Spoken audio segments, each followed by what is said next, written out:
할렐루야, 여러분 축복합니다. 자, 서로 인사 나누도록 하겠습니다. 오늘 여름 날씨였습니다. 또 밤에 비 온다고 하네요. 날씨가 덥기도 하고 또 비가 내리기도 하고 날씨처럼 우리의 주변의 모든 것들이 상황들이 항상 좋은 것도 아니고 항상 나쁜 것도 아니고 늘 반복됩니다.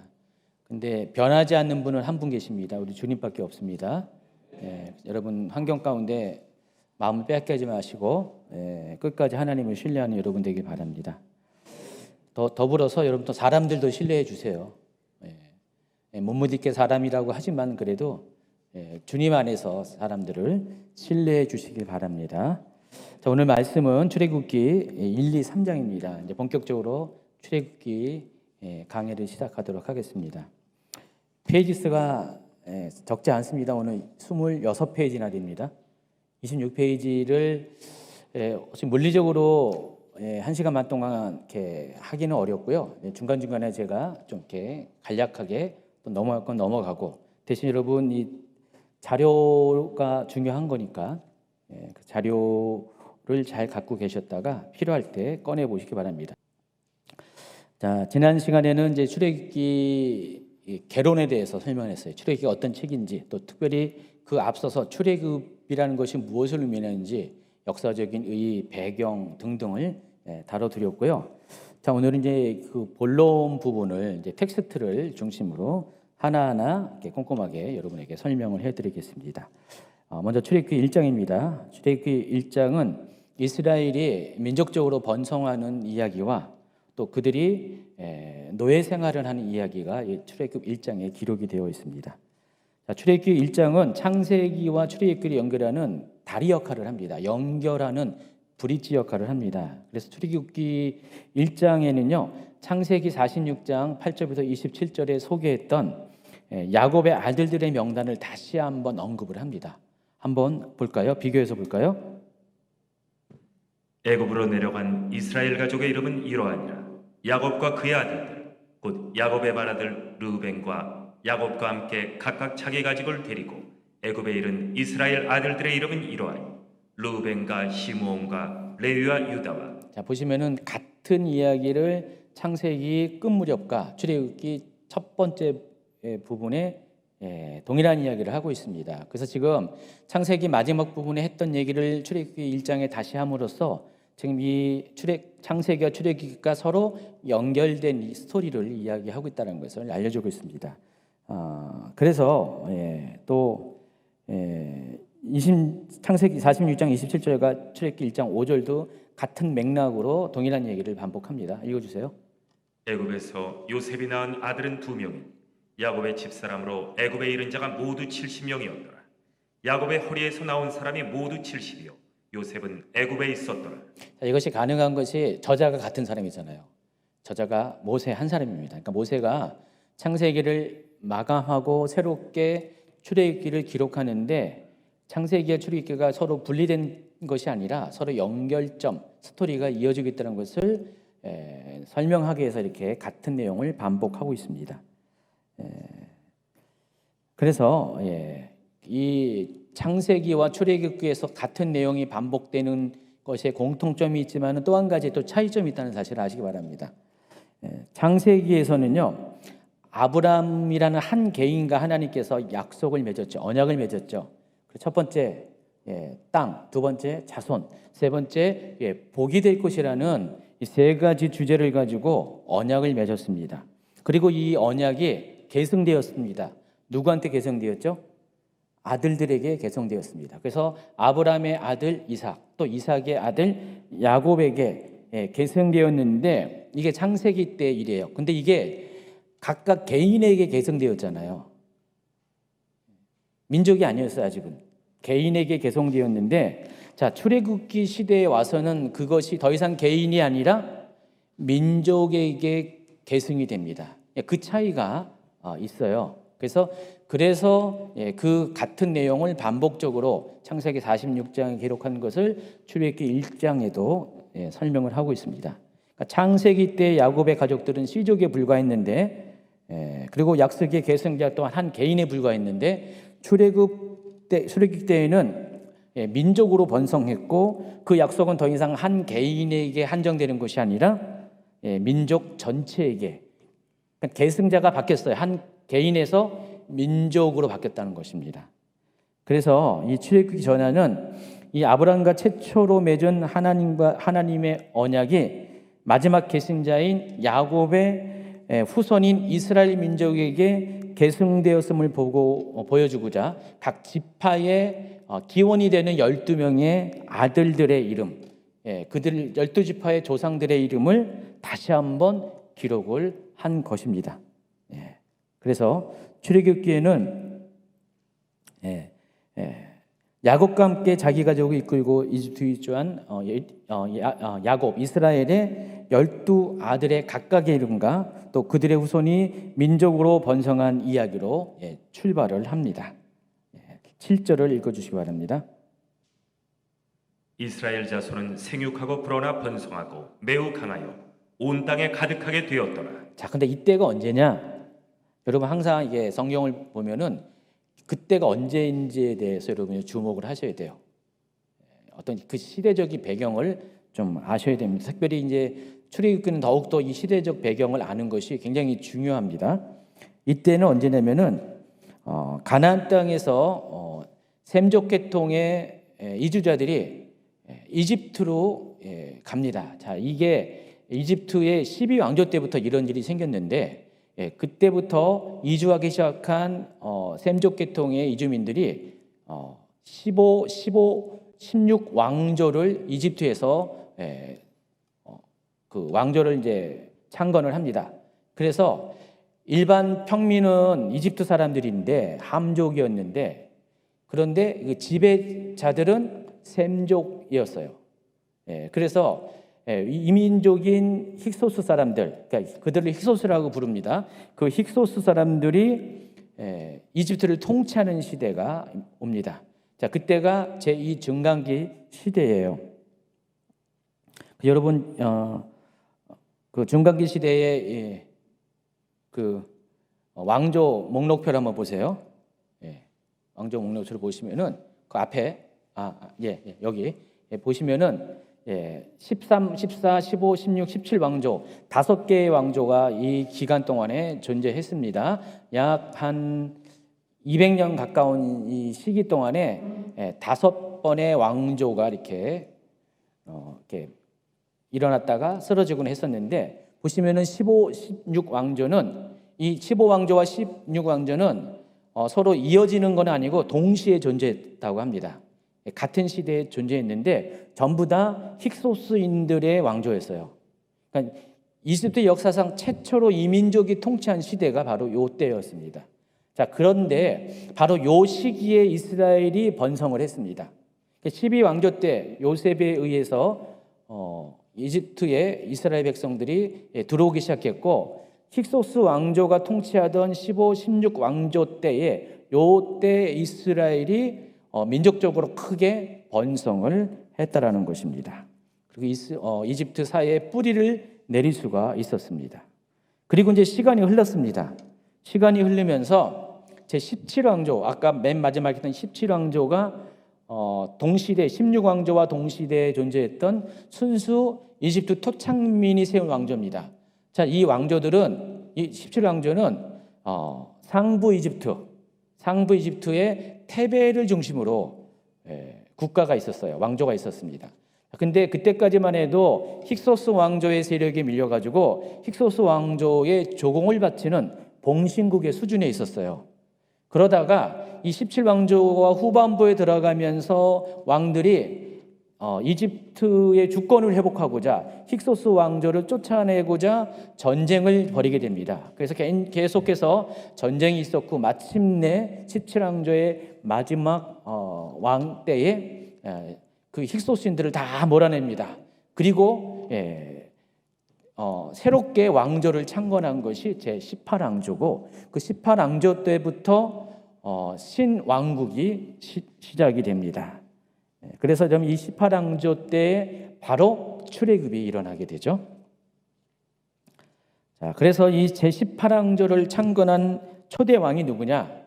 아모세라고 부르기도 하고 아흐모세라고도 부릅니다. 아모스의 1세가 18왕조의 초대 왕입니다. 그래서 출애굽기 오늘 1장 8절에 보면은 요셉을 알지 못하는 새 왕이 일어나 애굽을 다스리더니, 여기서 요셉을 알지 못하는 새 왕이 바로 이 아흐모스의 1세를 가리킨다라고 합니다. 또 학자들에 따라서는 그의 후계자인 아멘호텝 1세, 그러니까 두 번째 왕이 아멘호텝 1세가 또 요셉을 알지 못하는 새 왕이다라고 말하는 사람도 있어요. 어쨌든 간에 제18왕조의 왕들을 의미합니다. 18왕조의 왕들이 요셉을 모르는 새 왕을 의미합니다. 자, 그런데 과연 그들이 요셉을 몰랐을까?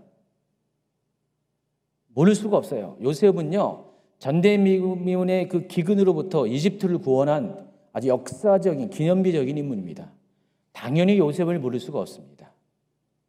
불과 몇백 년 안 된 그 시대 전에 일어난 사건들이고 그때 살았던 사람입니다. 그래서 요셉을 모를 수는 없습니다. 근데 그럼에도 불구하고 18왕조의 왕들이 요셉을 몰랐다라고 표현한 이유가 있습니다. 다른 것이 아니라 그들은 애써 요셉을 모르기를 원했어요. 요셉의 흔적을 그들의 역사 가운데 지우기를 원했다는 것입니다. 지난 시간에 말씀드린 것처럼 바로 이들의 민족적인 트라우마가 있었어요. 바로 힉소스 민족에 의해서 이집트 역사상 처음으로 지배권이 빼앗겼던 수모를 겪었잖아요. 나라를 빼앗긴 거예요. 나라를 빼앗겼던 수모를 겪다 보니까 그 힉소스 민족과 같은 셈족인 그 요셉에 대해서도 그 요셉의 존재가 이집트의 국무총리였다는 사실을 드러나기가 싫었다는 것입니다. 만약에 힉소스 왕조가 통치하지 않았다면 아마 요셉의 흔적을 지우지 않았을 수도 있었어요. 근데 힉소스 왕조로 인해서 그 트라우마 때문에 요셉도 같은 셈족이었기 때문에, 같은 이민족이었기 때문에 요셉의 흔적을 그들의 역사 가운데 지우기를 원했다는 것입니다. 그 결과 그들은 요셉의 존재를 부인했고 그 부인했던 그들의 행적을 오늘 이렇게 1장 8절에서는 요셉을 모르는 새 왕이다라고 표현을 한 것입니다. 더욱이 이제 9절과 10절을 보면은요, 이집트 왕들은 이스라엘 민족이 번성하는 걸 보면서 굉장히 두려움을 가졌습니다. 너무나 이스라엘 민족은 정말 너무 이렇게 애를 잘 낳는 거예요.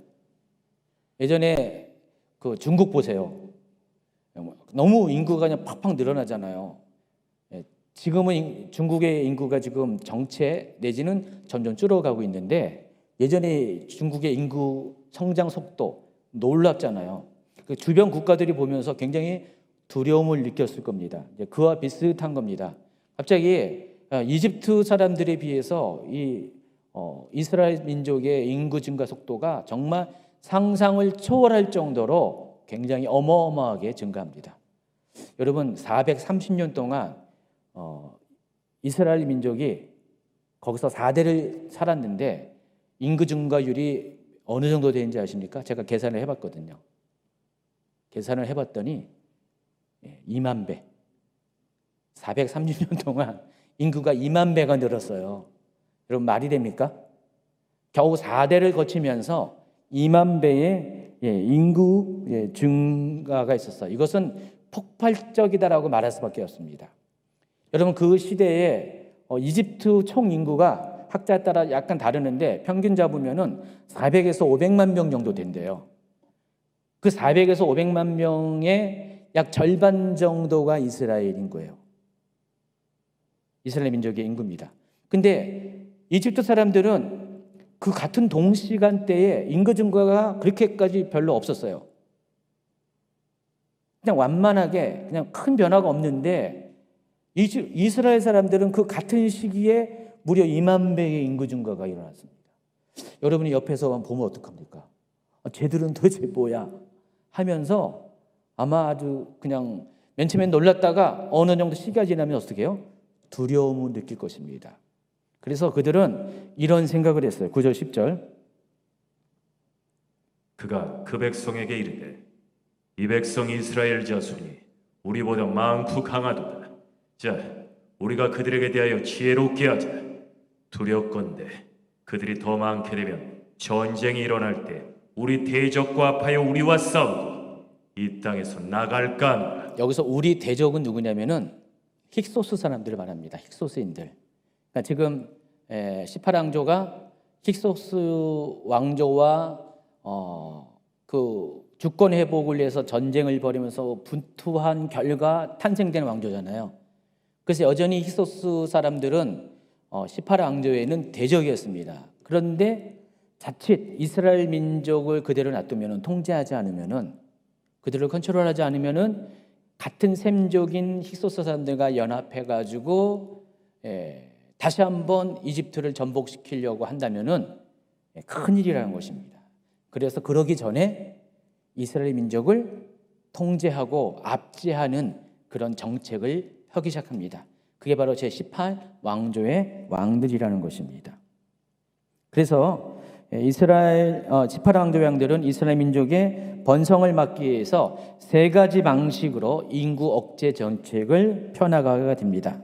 첫 번째가 어떤 방식이냐면은 무거운 고역을 짊어지게 하는 것입니다. 11절입니다. 감독들을 그들 위에 세우고 그들에게 무거운 짐을 쥐어 괴롭게 하여 그들에게 바로를 위하여 북고성 비돔과 람셋을 건축하게 하니라. 13, 14절도요. 이스라엘 자손에게 일을 엄격히 시켜 어려운 노동으로 그들의 생활을 괴롭게 하니 곧 흙이기기와 벽돌 굽기와 농사의 여러 가지 일이라. 그 시키는 일이 모두 엄하였더라. 이때 당시에 돈을 줬을까요, 안 줬을까요? 무임금 노동이었습니다. 돈도 안 주면서 노예로 사용을 했습니다. 자, 이스라엘 백성들이 그동안은 자유롭게 살면서 농사를 짓고 또 목축도 하면서 아주 풍요롭게 살았을 것입니다. 고센 땅은 이집트 중에서도 굉장히 살기 풍요로운 그런 곳이었습니다. 뭐 기후도 그렇고 또 토양도 그렇고 물도 있고 굉장히 살기 좋은 곳이었어요. 그런데 그렇게 좋은 땅에서 자유롭게 살다가 갑자기 자유가 박탈되고 이집트 정부의 왕정의 통제를 받으면서 국고성 비돔과 람셋을 건축하는 일에 노예 노동에 동원이 됩니다. 그러다 보니까 어떻게 해요? 삶이 퍽퍽해지겠죠. 여러분 이렇게 풍요롭게 살다가 삶이 고단해지면 어떡할까요? 애 낳는 일에 별로 관심이 없어요. 여러분 지금 한국이 지금 그 출산율이 너무너무 작잖아요. 왜 작죠? 먹고 살기가 힘드니까. 애를 낳으면 어떡합니까? 교육시키기가 힘들잖아요.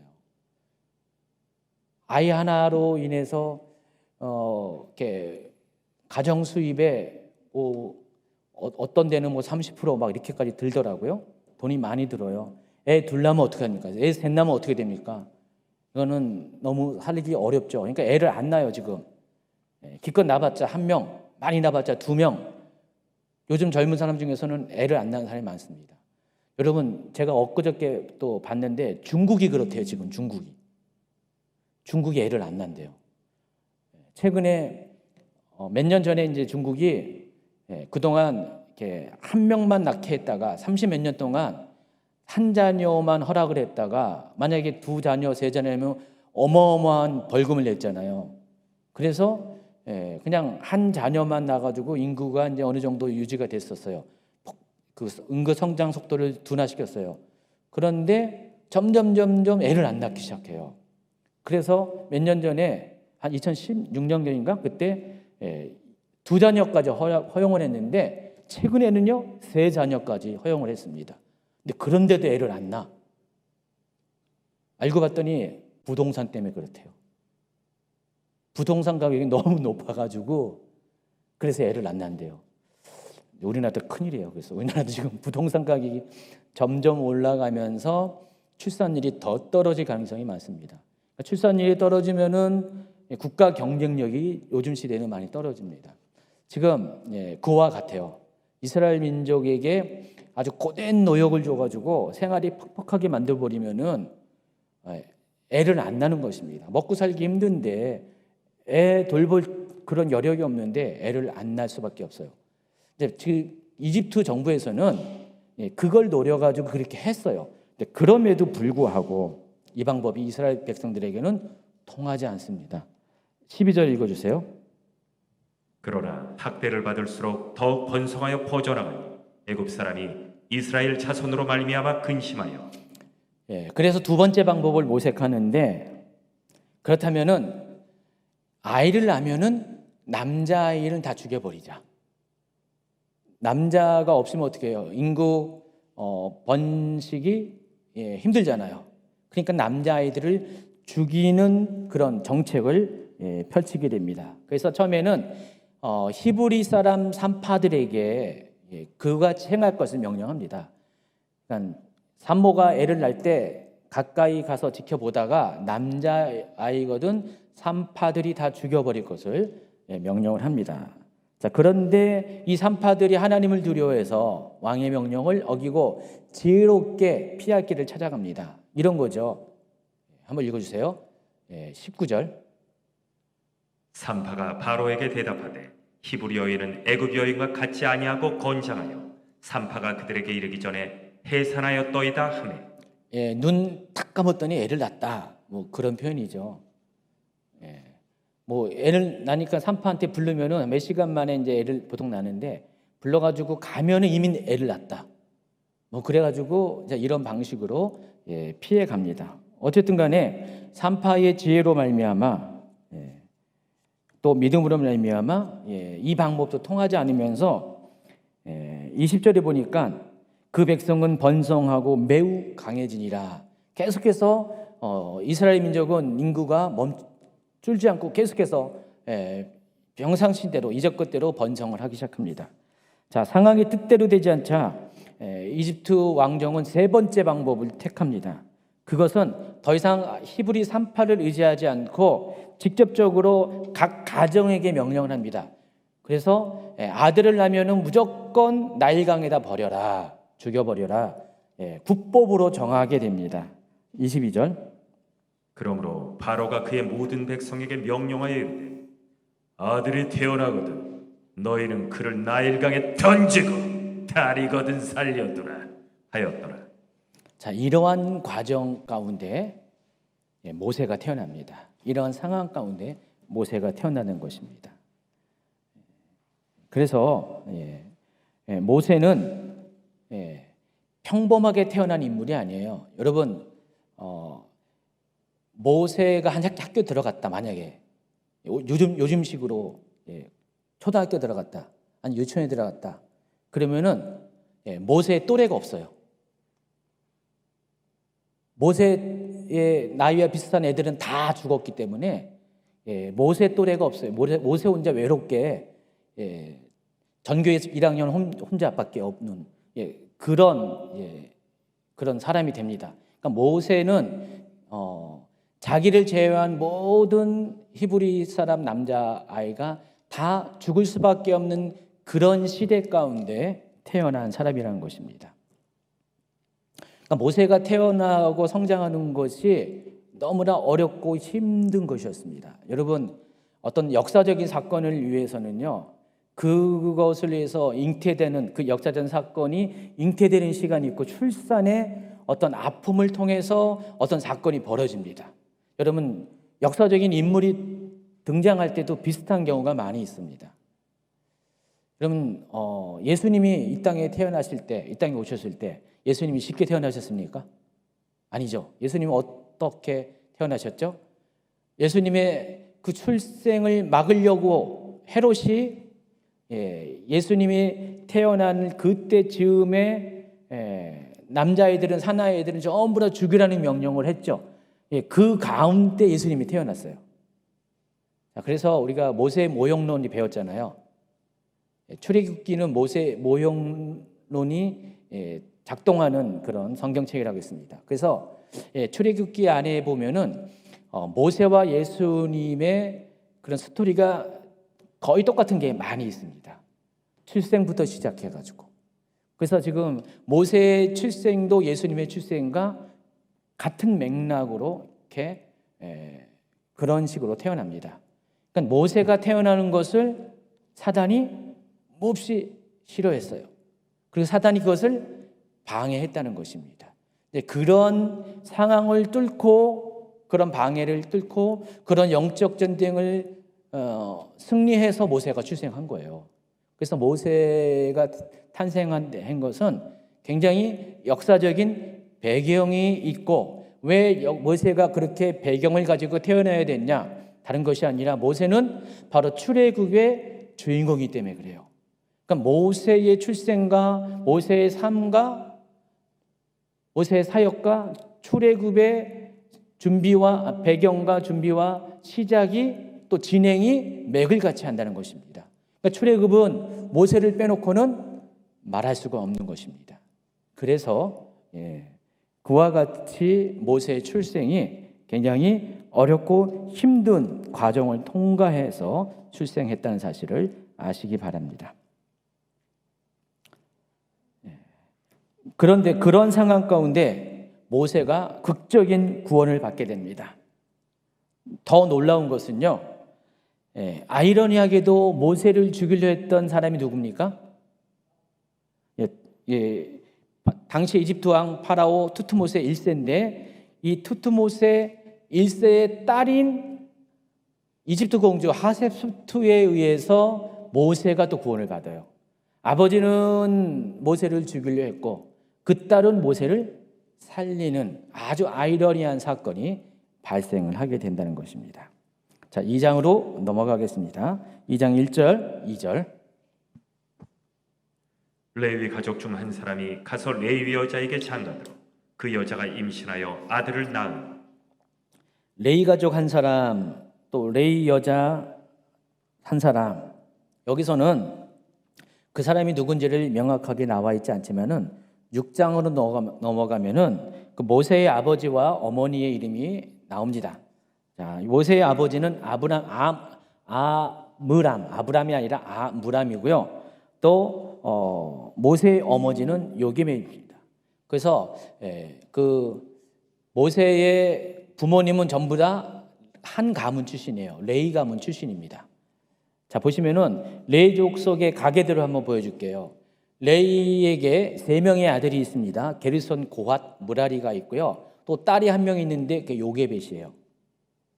그리고 그 둘째 아들 고핫에게도 4명의 아들이 태어납니다. 그러니까 레위의 손자들이죠. 아므람, 이스할, 헤브론, 우시엘인데 그 아므람이 누구랑 결혼했냐?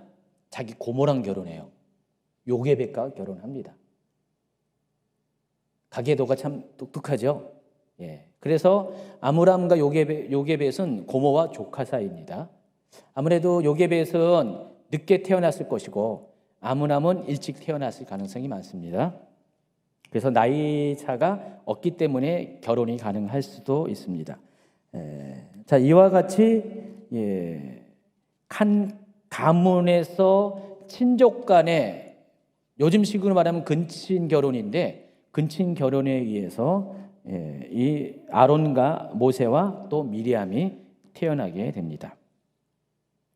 말씀드린 것처럼 모세가 출생할 때는 이집트 제18왕조의 이스라엘 민족에 대한 인구 정책이 억계 정책이 본격화된 시기였고요. 이때가 투트모스 1세가 통치하던 시기였습니다. 이때가 바로 BC 1526년입니다. 1526년은 출애굽이 일어났던 1446년에서 거꾸로 역순으로 가면은 80년 전이 1526년이 되는 거예요. 그래서 그때 모세가 이제 출생합니다.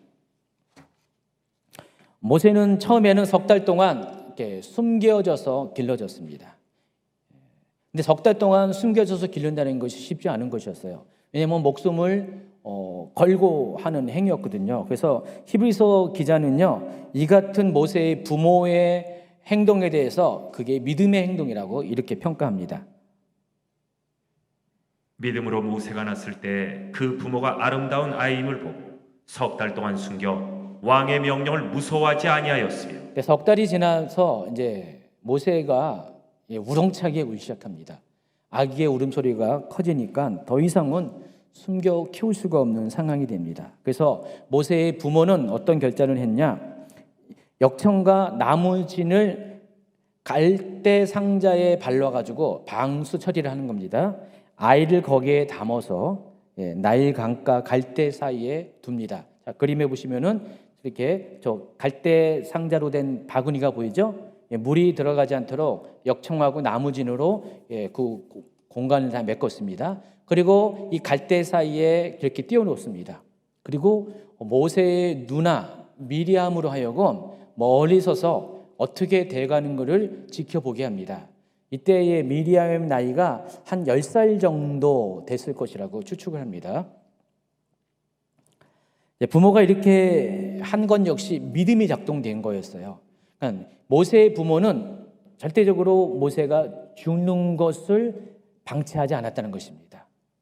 아무리 지금 국법으로 이 아이의 출생과 또 성장을 금하게 했다 할지라도 자기의 목숨을 걸고 석 달 동안 아이의 생명을 지켜냈고 이제는 더 이상 물리적으로 지키기 어려우니까 이와 같은 방식으로 모세의 생명을 하나님께 의탁을 하는 믿음의 행동을 하게 됩니다. 자, 부모님의 믿음과 바람대로 하나님께서는 아이를 구원해 줍니다. 아까 말씀드린 것처럼 히브리인들 아이를 모두 남자아이를 죽이라고 명령한 당사자 투트모스 1세의 외동딸 하셉스트 공주에 의해서 모세는 구원을 받게 됩니다. 당시 이제 하셉스트 공주에게 사정이 있었어요. 하셉스트 공주가 결혼을 했는데 약 7년 정도가 이때가 결혼한 지 7년 정도가 된 때였는데 아이가 없는 거예요. 지난 개론 시간에 배웠잖아요. 18왕조의 역사를 배우면은 거의 3번에 걸쳐서 왕들이 다 아이가 없었어요. 적자가 태어나지 않습니다. 그러니까 어떻게 해요? 다 사이들을 통해서 사이를 왕으로 삼아가지고 겨우겨우 그 왕조를 유지해 갔잖아요.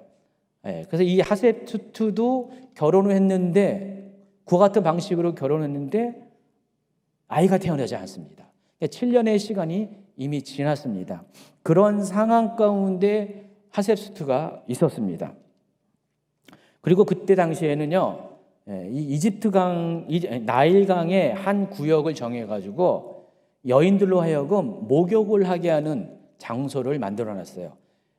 목욕할 데가 없어서 그런 건 아니고, 특별히 여러분, 이집트 공주가 무슨 강가에 가서 목욕할 이유가 없잖아요, 그렇죠? 자기 궁정 안에서 무슨 아주 좋은 욕조에다가 꽃잎도 뿌려가면서 막 목욕을 해야 정상이잖아요, 그렇죠? 근데 나일 강가에서 목욕을 하러 나왔다, 서민들이 하는 그런 방식으로 목욕하러 나왔다, 그건 말이 안 되잖아요. 근데 이와 같이 한 이유가 있습니다. 바로 특별 구역을 두고 거기서 여인들이 나와서 목욕을 하면은 임신한다, 그런 종교적인 관습이 있었어요. 그래서 그 차원에서 지금 하셉스트 공주가 나일강에서 목욕을 하러 나온 거예요. 아직 아이가 없다 보니까 임신을 위해서 목욕을 하러 나오는 바로 그 동선과 모세를 나일강에다 버리는 그 동선이 겹치게 된 거예요. 우연일까요? 제가 쭉 보니까 우연이 아니에요. 필연이었습니다.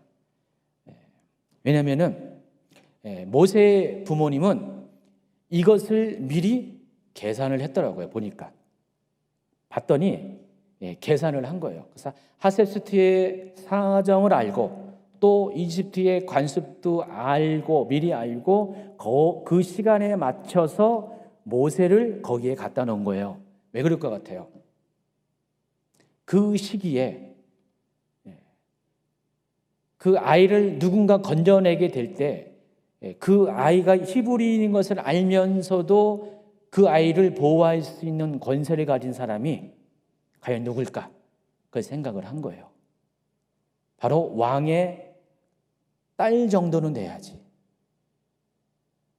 그것이 가능하다는 것을 모세의 부모는 미리 알고 있었어요. 물론 이 모든 것의 배경 가운데 계신 분은 하나님이신데 모세의 부모가 그냥 우연찮게 거기에다가 아이를 낳은 것이 절대적으로 아니라는 것을 여러분이 한 번쯤은 생각을 해 보시기 바랍니다.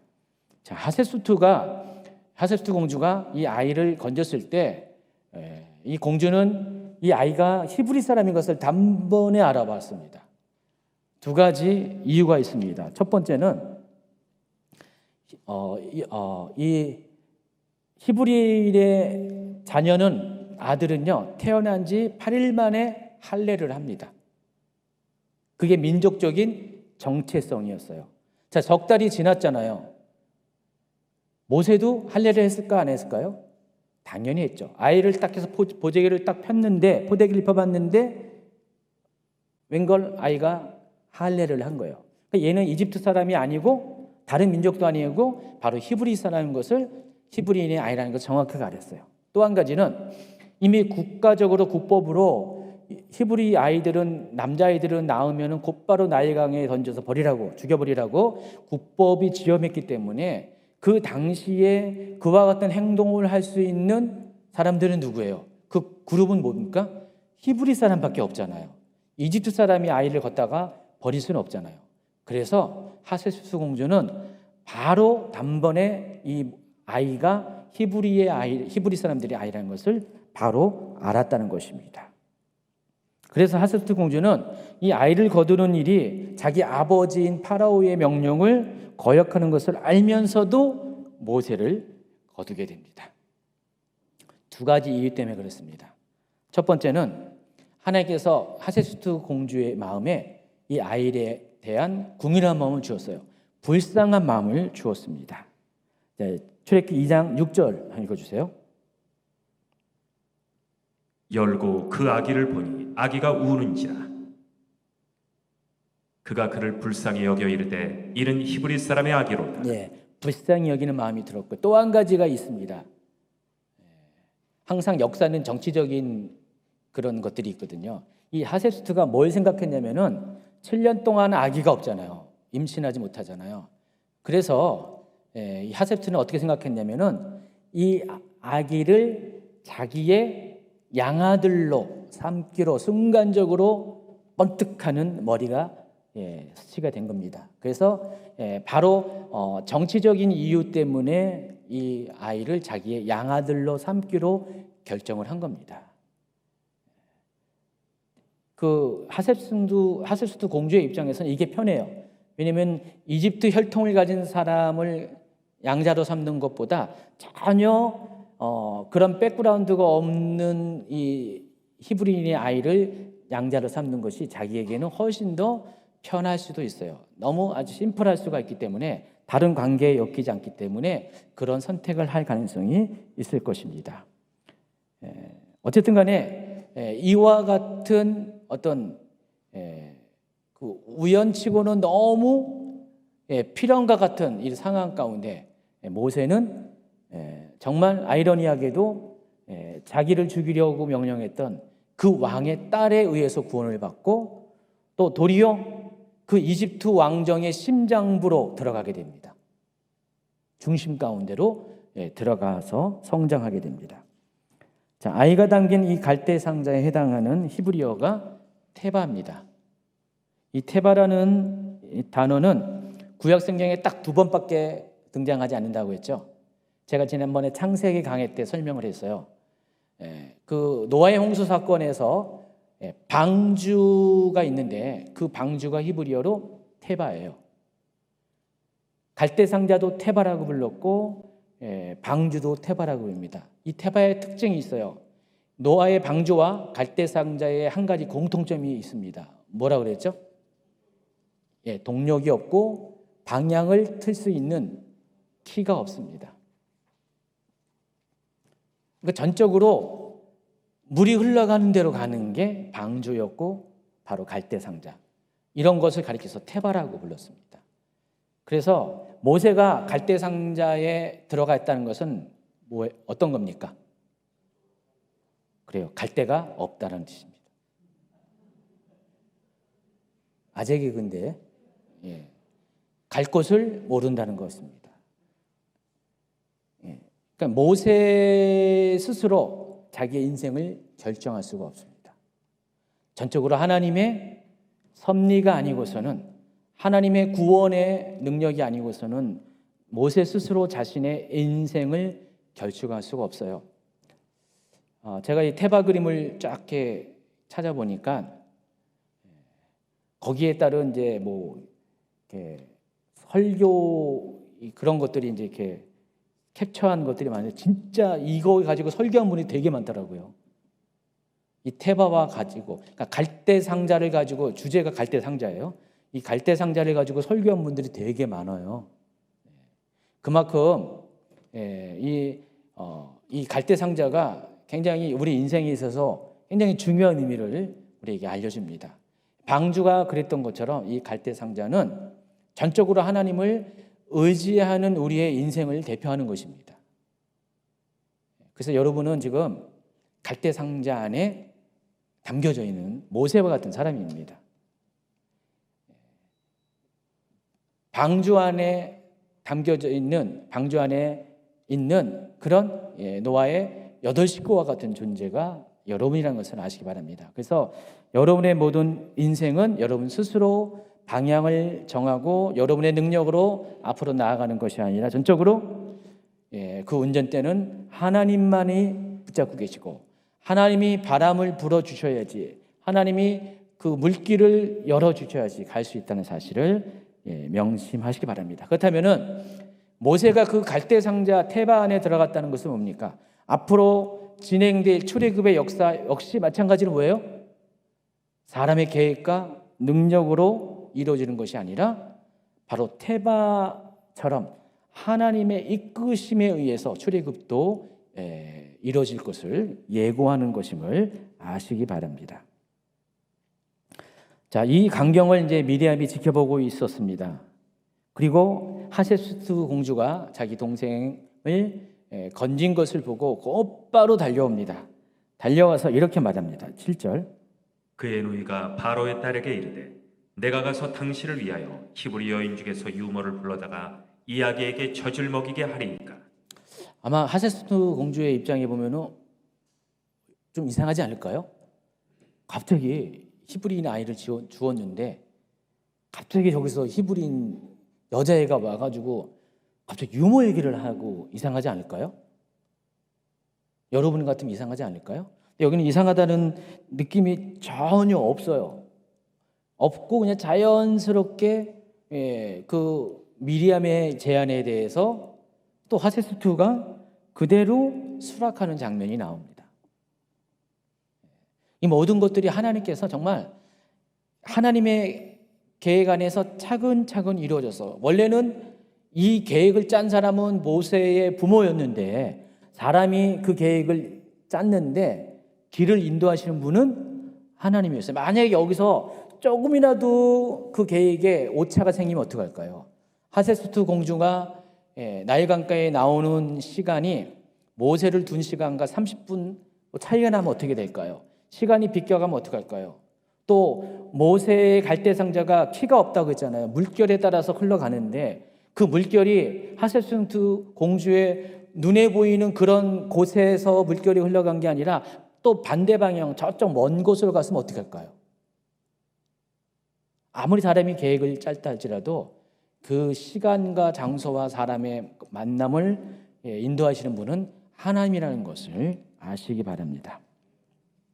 그리고 하세스투 공주도 난데없이 돌발적으로 등장한 이 꼬맹이의 말을 그대로 수용해서 뭘 믿고 그렇게 하겠어요? 그럼에도 불구하고 히브리인 유모를 소개받는 것을 수락을 합니다. 아마도 그 모세는요 처음부터 그 어머니 요게벳을 이제 유모로 알고 이제 거기서 키우잖아요. 친모를 유모로 알고 키우잖아요. 그런데 제가 한번 생각을 했어요. 아무리 이 상황이 이렇다 할지라도 만약에 요게벳이 모세를 데리고 이제 키웠습니다. 근데 아기 소리가 들릴 거 아니에요. 아기 소리 때문에 도저히 키울 수 없어가지고 나일강에다가 이렇게 유기한 건데, 근데 다시 데려갔어요. 뭐 그 상황이 지금 많이 시간도 지난 게 아니라 같은 날이에요. 같은 날. 그렇죠? 같은 날에 일어난 사건입니다. 같은 날에 집에 있다가 오전에 집에 있다가 나일강에 뒀다가 오후에 아마 데려왔을 겁니다. 데려왔는데 시간차가 거의 없어요. 그러면 상황이 바뀐 건 전혀 아니잖아요. 근데 만약에 그런 바뀌지 않는 상황에서 키웠을 때 요게벳이 두려워했던 그 상황이 찾아올 수밖에 없잖아요. 아이 울음소리를 듣고 이 아이를 죽이지 않고 키우고 있다는 것이 발각이 될 수가 있잖아요. 여러분 그런 생각 안 해봤어요? 성경 읽으면 이상하다 그런 생각을 해봐야 돼. 정상이지 않아요? 여러분 다 비정상인가 보다. 생각을 안 해봤군요. 저는 이게 궁금증이 좀 많이 있어요. 그래서 제 나름대로 생각을 해봤는데 어떤 결론에 이르게 되냐. 하세수트는 처음부터 모세의 존재를 공식적으로 공개했다라는 생각이 듭니다. 그러니까 하세수트가 이 아이를 건졌지만 히브리인의 아이지만은 이 아이는 내 아들이다라는 것들을 공식화했고 또 히브리인들을 관리하는 이집트 관리에게 아마 이 사실이 알려졌기 때문에 그들은 이 요게벳이 키우는 원래는 히브리인의 아들인 이 모세를 건질 수가 없는 거예요. 그래서 요게벳은 마음 편하게 걱정하지 않고 두려워하지 않고 이 아이를 키웁니다. 더군다나 돈까지 줘요. 유모 피를 줍니다. 여러분 베이비시터 얼마입니까? 한 달 키우면 어떻게 될까요? 한 200~300 받지 않나요 요즘? 200~300 받는 걸로 알고 있거든요. 한 달에 200~300만 원을 주는 거예요. 지금 아까 말씀드린 것처럼 이 시대에 히브리 사람들은 돈도 안 받고 무노동 노예 생활을 하고 있었어요. 생활이 퍽퍽하다고 했잖아요. 그런데 지금 요게벳은 지금 어떻게 해요? 돈까지 받으면서 결국은 내 아이인데 내 아들인데 그 이집트 공주의 보호를 받으면서 호의를 받으면서 건들지 못하게 하면서 돈까지 받으면서 지금 자기 아이를 키우는 거예요. 놀랍지 않습니까? 우리가 한번 생각해 보세요. 지금 모세가 지금 어린아이임에도 불구하고 부모에게 떨어져 가지고 나일강이 버려져 가지고 죽을 수도 있는 상황이잖아요. 이건 말도 안 되는 고난의 상황이잖아요. 고통의 시간인데 근데 거꾸로 생각해 보면 그 와중에 아까 큰 길을 행하시는 하나님이라는 그 찬양 가사처럼 하나님은 이 가운데서도 일하고 계신다는 것. 제가 뭔 말하는지 이해하시죠? 그래서 이 모세의 이 상황을 보면은 하나님께서 모세를 부르셔가지고 맨 처음에 예정하셔서 모세를 또 그 삶을 이렇게 이끄시는 과정을 보면은 철저하게 하나님께서 모세의 삶에 순간순간 개입하셔서 모세를 정말 태바 안에 있는 모세는 아무것도 할 수 없지만 하나님께서 조금씩 그의 길을 하나님이 원하는 방식으로 인도하고 있다는 사실을 우리가 확인할 수가 있습니다. 하나님 여러분의 인생도 마찬가지입니다. 여러분 정말 이렇게 나일강에 던져지는 그런 끔찍한 상황 가운데 혹시 여러분이 놓여져 있습니까? 부모와 어쩔 수 없이 헤어지는 그런 상황 가운데 있을 수도 있어요. 그런데 하나님은요 그 가운데서도 여전히 여러분을 보호하시고 인도하시고 또 여러분이 원래 있었던 환경 가운데서 누릴 수 없는 특별한 하나님의 배려와 섭리를 경험할 때가 있다는 사실을 아시기 바랍니다. 가끔 그런 거 있잖아요. 그렇죠? 그런 감정들이 있잖아요.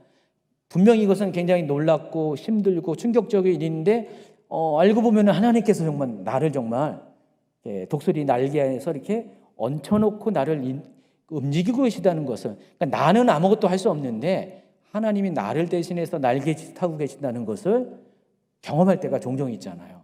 바로 모세의 상황이 그렇다는 것입니다.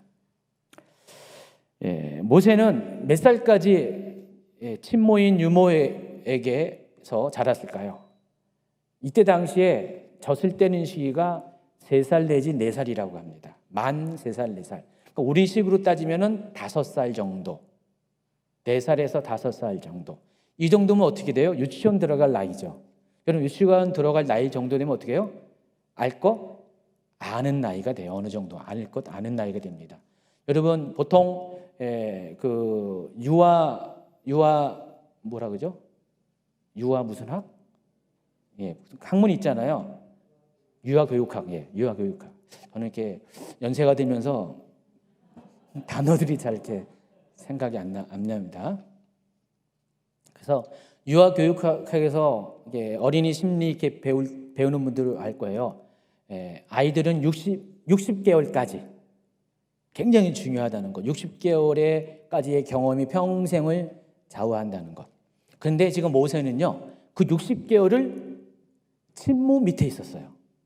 생모한테. 그럼 어떻게 해요? 요게벳이 어땠을까요?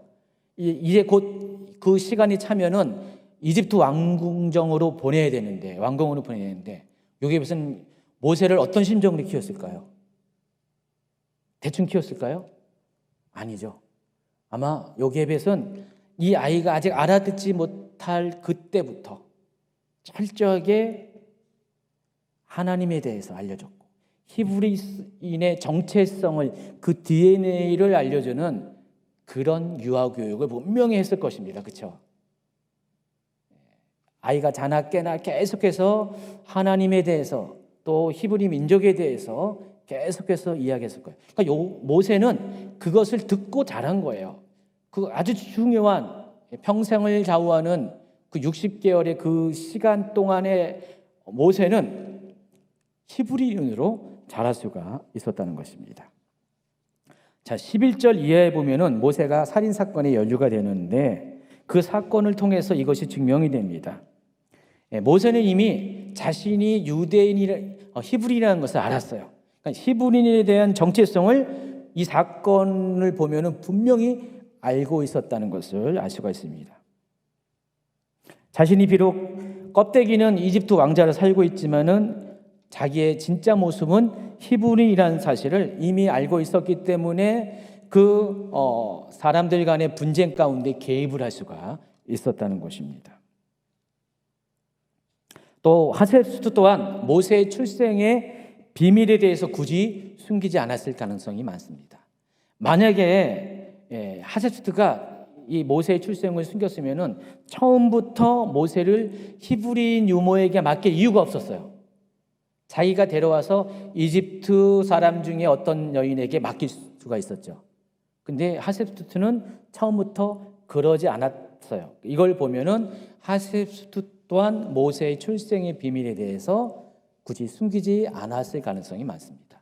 여러분 십계라는 그런 영화 예전에 보면은 그때 그 십계에서 모세 역할을 하는 사람이 찰슨 헤스턴인가? 이 사람이 그 저기랑 비슷한 게 있잖아요. 이렇게 도지사 했던 그 수아추 낸 건가 뭐 있잖아요. 예. 찰턴 헤스턴. 그 사람이랑 비슷하게 생겼잖아요. 그분이 누군지 모르는 분 때문에 얘기하는 거예요. 아놀드 수와츠네거랑 비슷하게 생긴 사람이 있습니다. 근데 이 사람이 연기했던 십계를 보면은요, 모세가 40년이 지난 다음에 자기가 누군지를 알아요. 영화에서는요. 그리고 그때 자기의 양어머니인 하셉스트도 살아있는 것으로 십계는 묘사가 되어 있는데 고증이 잘못됐어. 성경을 잘 보면 그렇지 않습니다. 하셉스트는 모세가 여기 40살이 되기 전에 아마 죽었을 가능성이 많이 있습니다. 나중에 이제 뭐 그 얘기가 뭐 나오겠죠. 어쨌든 하셉스트는 이 아이를 건져내서 이름을 지어줍니다. 뭐라고 지었냐면은 모우세스. 이집트어로 모가 물이에요. 건져내다가 우세스예요. 원래 이집트어 발음으로 모우세스인데 이것은 히브리식 발음으로 모세가 된 거예요. 그래서 지금 여러분 모세의 이름은 부모님이 지은 이름이 아니에요. 아마 부모님이 모세의 이름을 뭔가를 지어줬을 가능성이 있고 안 지어줬을 수도 있는데 근데 히브리식 이름은 등장하지 않고 어쨌든 모세의 이름은 이집트식 이름입니다. 하셉스트가 지어준 이름이라는 사실을 아시기 바랍니다. 결과적으로 모세는 자기의 인생만 건져짐을 당한 것이 아니라 바로 구원당하는 경험을 한 사람이죠. 근데 모세의 이름 그대로 모세는 이스라엘 민족을 나중에 자기를 통해서 건져주는 역할을 합니다. 모세는 이름 안에 두 가지의 의미가 다 있다는 사실을 아시기 바랍니다. 34페이지로 넘어갑니다. 모세는 하셉수트의 아들이 되어서 40세가 될 때까지 이집트 왕자의 신분으로 성장하게 됩니다. 사도행전 7장 기록에 의하면 이런 게 있어요. 7장 22절. 모세가 애굽 사람의 모든 지혜를 배워 그의 말과 하는 일들이 능하더라. 이걸 통해서 알 수 있는 것은 모세는 40년 동안 제왕 교육을 받았다는 사실을 아시기 바랍니다. 여러분, 이렇게 모든 국가들의 왕자들은요, 가장 최고의 학문에 의해서 공부를 받습니다. 교육을 받습니다. 여러분, 조선시대 왕자들은요, 일반 학교 가는 게 아니라 스승들을 데려와 가지고 당대 최고의 학식을 가진 스승들을 데려와서 홈스쿨링을 합니다. 1대1로 홈스쿨링을 합니다. 여러 다양한 것을 배웁니다. 학문만 배우는 것이 아니라 무예에 대해 배우고요. 최고의 모든 것을 왕으로서 국가를 통치할 수 있는 모든 것을 배웁니다. 지금 모세도 그와 같은 교육을 받았어요. 왜냐하면은 하셉수트가 누구냐면은 하셉수트가 이제 자기의 그 아들입니다. 서자입니다. 그러니까 하셉수트와 투트모스 2세 사이에는 아들이 없었고 그래서 양아들로 모세를 세웠잖아요. 근데 그 말고 또 투트모스 2세가 궁녀 사이에서 난 서자가 있어요. 투트모스 3세예요. 투트모스 2세가 일찌감치 죽게 되니까 투트모스 3세가 다섯 번째 왕 18왕조의 5대 왕으로 등극을 합니다. 근데 아직 어려요. 그래서 하셉수트가 투트모스 3세를 대신해서 섭정을 합니다. 그 기간이 학자마다 다른데 최고로 긴 기간이 22년 동안, 그 22년 기간 동안에 모세가 이집트 왕자로 있었어요. 그럼 어떻게 해요? 모세는 여왕의 아들이에요. 지금 법적으로 유일한 여왕의 아들입니다. 이집트 통치자의 아들이기 때문에 모세 또한 어떻게 자랐을까요? 왕의 아들로 자란 거예요. 제왕 훈련을 받았어요. 제왕 교육을 받았습니다. 여차하면 아마 하셉수트는 투트모스 3세와 어떤 사이에서 여차하면은 투트모스 3세를 하야시키고 쫓아내고 모세를 왕으로 세울 수도 있어요. 그런 아주 정치적으로 예민한 시즌에 모세가 이집트 왕자로 있었다는 사실을 아시기 바랍니다. 그래서 나중에 이렇게 좀 이따 이제 소개하겠지만은 그 모세가 이집트 사람을 죽인 것이 발각되었을 때 투트모스 3세가 모세를 죽이려고 수배한 이유가 있습니다. 여러분, 세계 왕자라는 신분이 사람 한 명 이렇게 뭐 우연히 죽였다고 해서 그게 정말 이렇게 그것 때문에 살인죄로 죽을까요? 적어도 왕자 정도 되면은, 여왕의 아들 정도가 되면은 그 부분에 대해서 면책을 받은 것이 당연하죠. 그렇죠? 거의 제왕 수준에 가까운 권세가 있는 사람인데, 근데 그럼에도 불구하고 이집트 사람 한 명 죽인 것으로 인해서 투트모스 3세가 모세를 죽이려 한 이유가 있어요. 왜냐하면은 히브리 사람 이집트 사람이 죽은 이유가 있어요. 이 사람이 누구 때문에 죽었어요? 히브리 사람을 채찍질하다가 관리로서 감독관으로 매를 때리다가 모세에 의해 죽었어요. 그래서 지금 투트모스 3세는 이 사건을 어떤 기회로 삼았냐? 바로 이집트 권력에 대한 반역으로 규정을 한 겁니다. 그리고 그동안 라이벌 관계에 있었던 모세를 제거할 수 있는 절호의 기회라고 생각을 해서 그러한 관점에서 그것을 빌미로 모세를 죽이려고 했던 것입니다. 뒤에 얘기를 지금 앞서서 땡겨서 했습니다. 어쨌든 이와 같은 복잡한 정치 상황에서 모세는 단지 하셉수트의 아들로만, 양자로서만 존재했던 것이 아니라 장차 이집트의 파라오도 될 수 있는 그런 사람으로 성장을 하게 된다는 것입니다.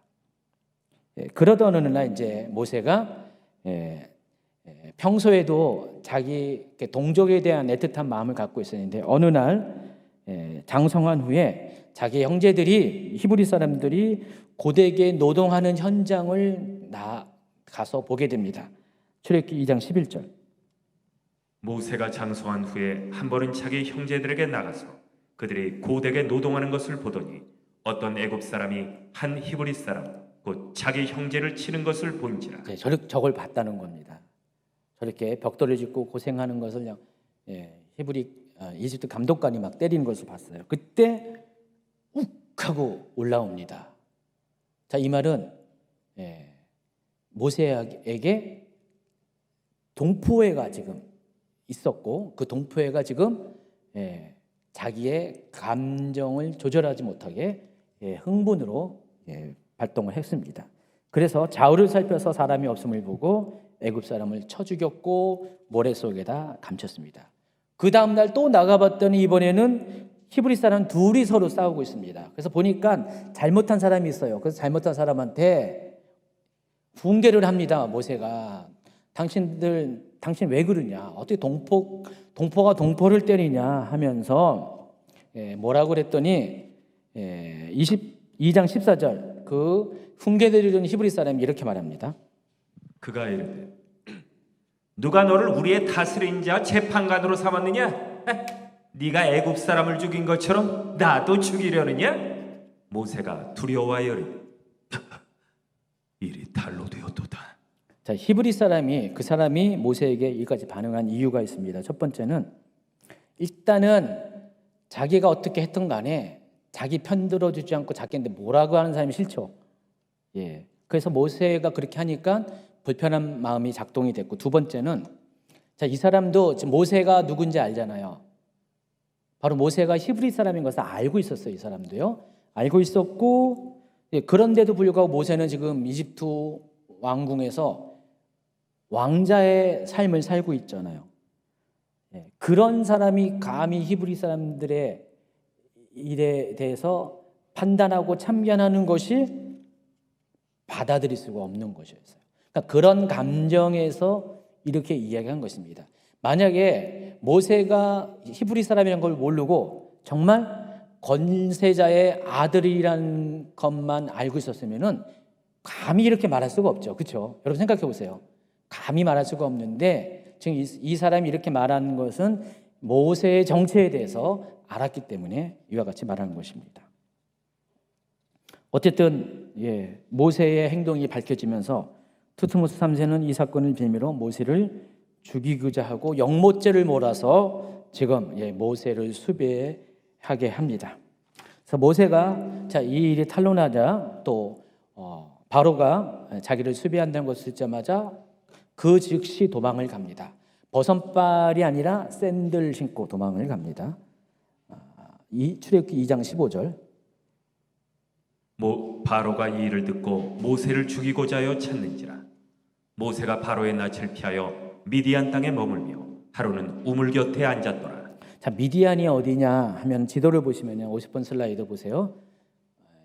오른쪽에 있는 아라비아 반도 북쪽에 있는 곳이 미디안입니다. 원래 이 미디안은 6개의 부족으로 형성됐는데 이 미디안 사람의 생활 특징이 계속해서 목축이에요. 목동이 주업인데 목축을 위해서 계속해서 움직여요. 유랑민족이었어요.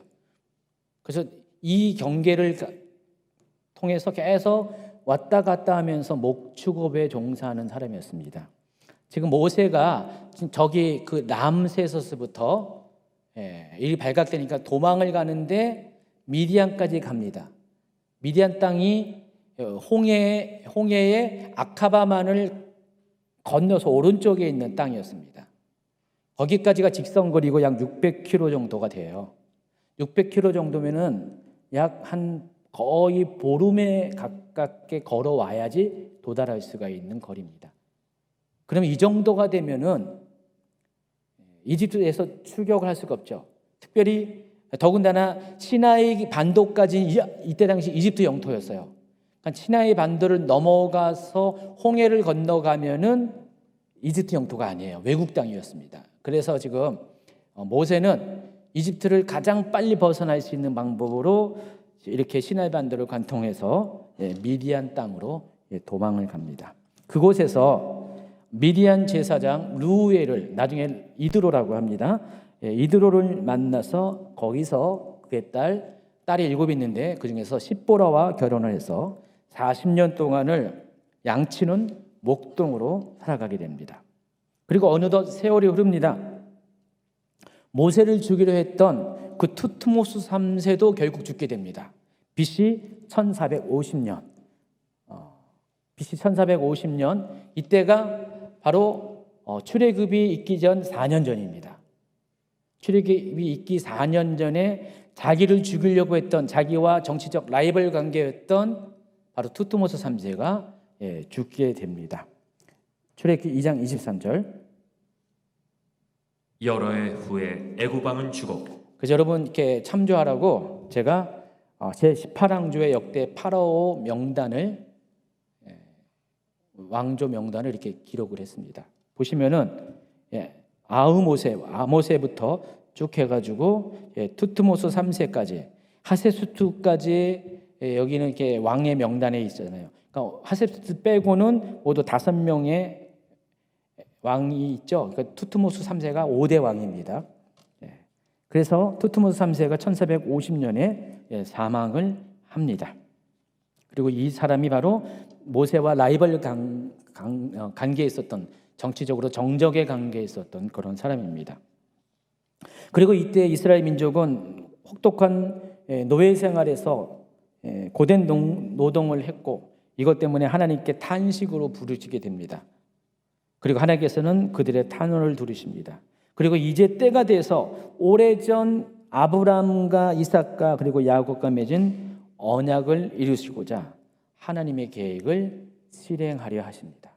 여러분, 하나님께서 아브라함에게 창세기 15장 13, 14절을 한번 읽어주세요.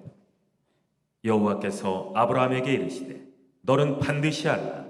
네 자손이 이방에서 개게 되어 그들을 섬기겠고 그들은 400년 동안 네 자손을 괴롭히리니 그들이 섬기는 나라를 내가 징벌할지며 그 후에 네 자손이 큰 재물을 이끌고 나오리라. 자, 이때가 거의 한 5, 600년 전, 제가 정확하게 계산 안 했는데 거의 600년 전의 약속이에요.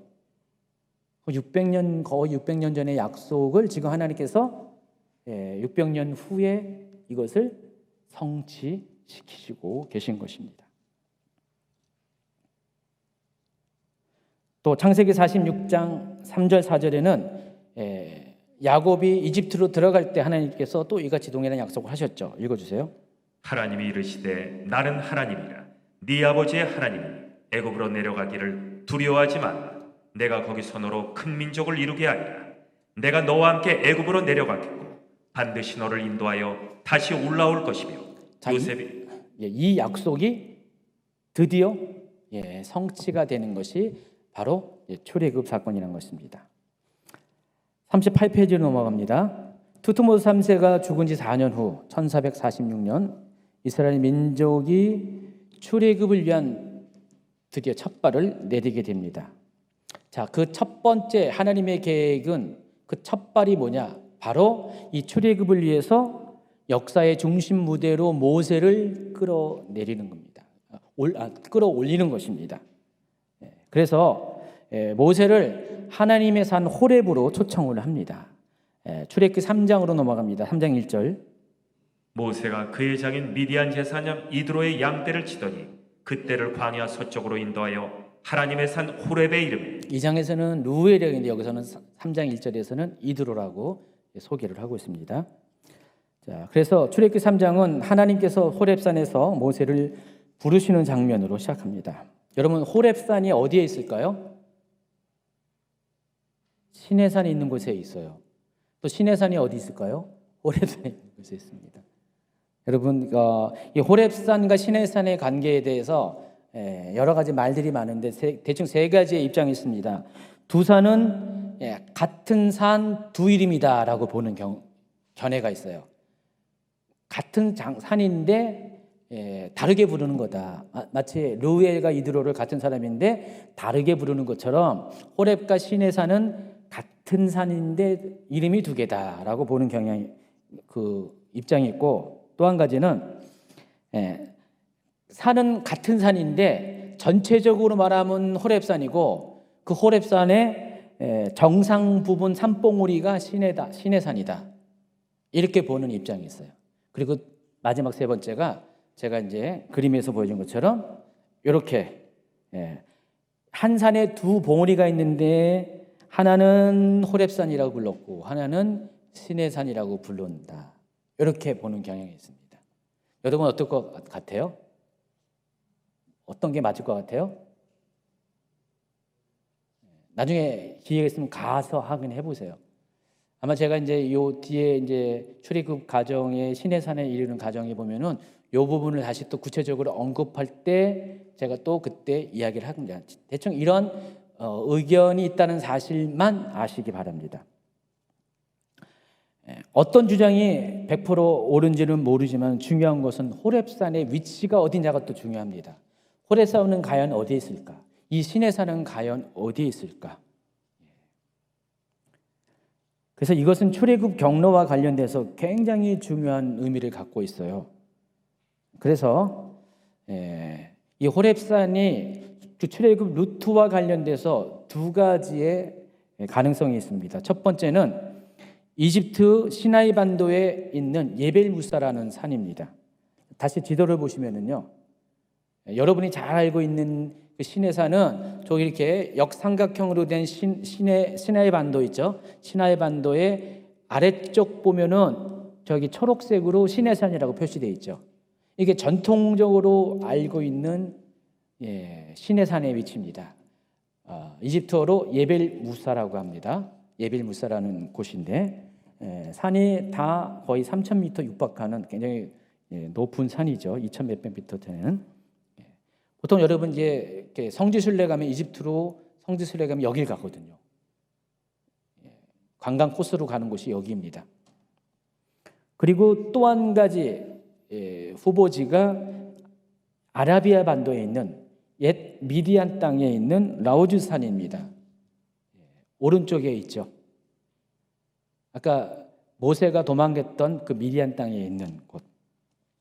이 두 가지 주장 다 장단점이 있는데 시나이 반도설은 아주 오래된 전통적인 주장인데 많은 학자들이 일반적으로 여기라고 이야기하는데 문제가 뭐냐? 증거가 없어. 어떤 유물 유적이 발굴되지가 않았습니다. 자, 그런 반면에 이 아라비아 반도설, 이 라우즈산이라고 이야기하는 최근의 주장에는요, 실제로 출애굽을 증명할 유물들이 실제로 많이 발견됐습니다. 그러나 아직 학계의 공식적인 지지는 받지 못하고 있다. 앞으로 제가 이제 어쩌면은 이 아라비아 반도설을 중심으로 출애굽 루트를 설명할 가능성이 많이 있습니다. 신명기 1장 2절을 한번 읽어볼까요? 호렙산에서 세일산을 지나 가데스 바네아까지 10하루길이었더라. 여기 보면은 호렙산에서 세일산을 지나서 가데스 바네아까지 가는 루트를 설명을 하고 있는데 그 루트가 10하루길이라고 했어요. 11일 동안 걸어가는 거리라고 했습니다. 일반적으로 이제 고대 사회에서 하루길은 32km 내지 40km예요. 하루에 걸어갈 수 있는 거리가 그렇다는 것입니다. 그러면은 10하루길이면 맥시멈으로 40km 잡으면 440km 정도 되겠죠. 근데 낙타를 타고 갈 경우는 하루에 50km도 간대요. 그러면 550도 될 수가 있어요. 그러니까 대략적으로 10하루길 정도면은 400에서 500km 정도의 거리를 의미합니다. 자, 그런데 그 400에서 500km 되는 이 거리를 걸어가서 갈 수 있는 그 가데스 바네아가 만약에 시나이 반도에 있는 시내산에서 또 예벨무사에서 또 아라비아 미디안 땅에 있는 그 라오스산에서 걸어가면은 둘 중에 어떤 것이 그 400 내지 500km 정도의 거리가 될까요?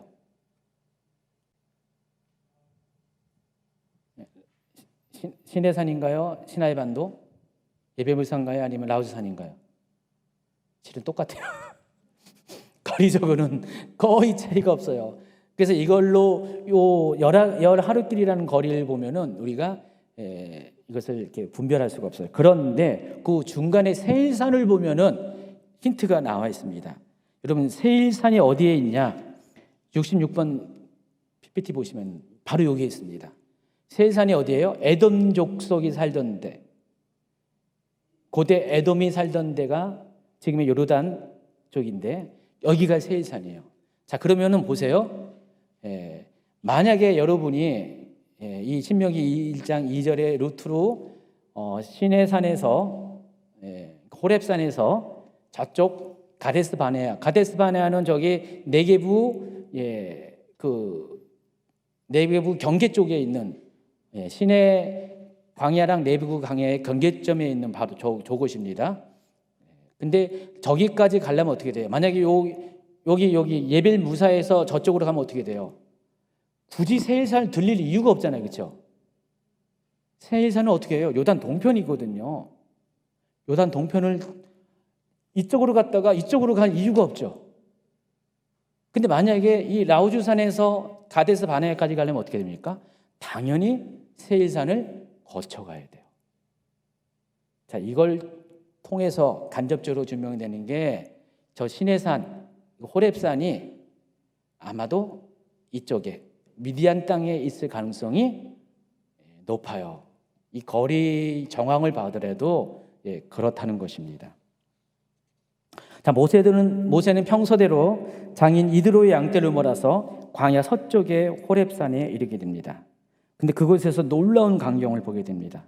여기 보면은 광야 서쪽인데 자, 다시 한번 그 지도를 보면은 미디안 광야에서 지금 모세는 지금 미디안 오른쪽에 원이 있는 그 지역에서 지금 살고 있었어요. 근데 거기서 양을 치다가 아주 멀리까지는 가지 못할 거 아니에요. 기껏해야 100km 안쪽의 거리를 갔을 거 아니에요. 가다가 서쪽으로 이동하다가 도착한 곳이 시내산이라고 했어요. 호렙산이라고 했어요. 그럼 어떻게 해요? 여기 라오즈산일 가능성이 많죠. 만약에 저쪽 시나이 반도에 있었으면은 모세가 양무리를 물고 저기까지 홍해를 건너서 올 리가 없죠. 아니면 저 세일까지 갔다가 내려가서 다시 갈 이유가 없잖아요. 이것만 봐더라도 지금 하나님의 산 호렙산이 여기라는 라오즈산 가능성이 훨씬 더 크다는 것을 아시기 바랍니다. 어쨌든 그 호렙산에 이르게 됐는데 놀라운 광경을 보게 됩니다. 3장 2절. 여호와의 사자가 떨기나무 가운데로부터 나오는 불꽃 안에서 그에게 나타나시니라. 그가 보니 떨기나무에 불이 붙었으나 그 떨기나무가 사라지지 아니하는지라. 자, 떨기나무가 어떤 건지 한번 69번 슬라이드를 보여주세요. 이게 떨기나무예요. 여러분, 떨기나무는 대단한 줄 알았잖아요. 가시덤불과 같아요. 이게 학명으로는 이집트 아카시아라고 부릅니다. 아카시아 나무 종류들은 특징은 뭐냐면 가시가 있어요. 대부분 가시가 있습니다. 근데 별거 아니에요. 그러니까 사막의 광야에 있는 몇 안 되는 나무 중에 하나인데 가장 볼품없는 나무 중에, 여러분 로뎀나무 들어봤습니까? 로뎀나무도 굉장히 우리 생각에는 되게 좋아 보이잖아요. 로뎀나무는 이거보다 더 볼품없어요. 엘리야가 그 로뎀나무 밑에서, 그늘도 거의 없는 로뎀 밑에서 거기서 쉬어간 거예요.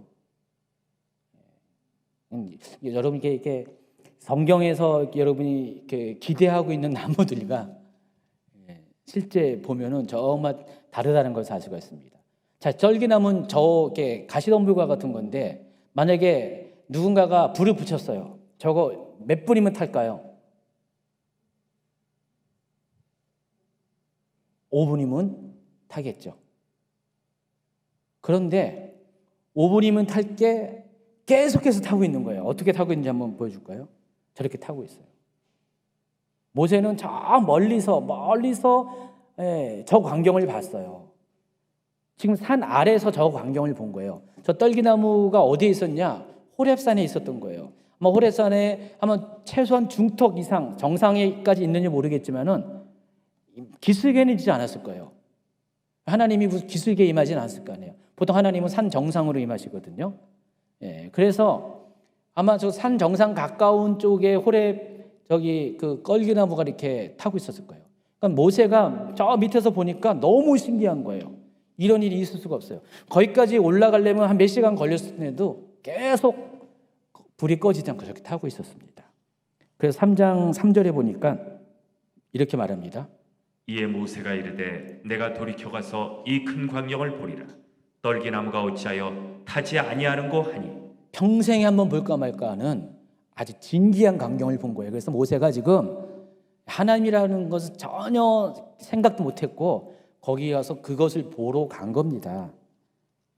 근데 어떤 사람은요, 떨기나무, 왜 하나님이 떨기나무에서 임재하셔서 불타는 떨기나무에서 임재하셨을까를 이렇게 설명하기도 합니다. 떨기나무가 이스라엘 민족을 상징하는 거래요. 왜냐하면은 떨기나무가 앙상하고 볼품이 없는 것처럼 이집트 당시에 그 당시에 이스라엘 사람들이 이집트 노예 생활했던 이집트 사람들이 그와 같다는 것입니다. 떨기나무처럼 앙상하고 볼품 없는 그런 민족의 형편을 상징하는데 하나님께서 그와 같은 이스라엘 민족에 임재하셔서 임재의 불을 꺼트리지 않고 계속해서 타오르게 하셨다. 너무 참 해석이 너무 좋은 것 같아요. 그렇죠? 그렇게 이야기합니다. 여러분 동의하십니까?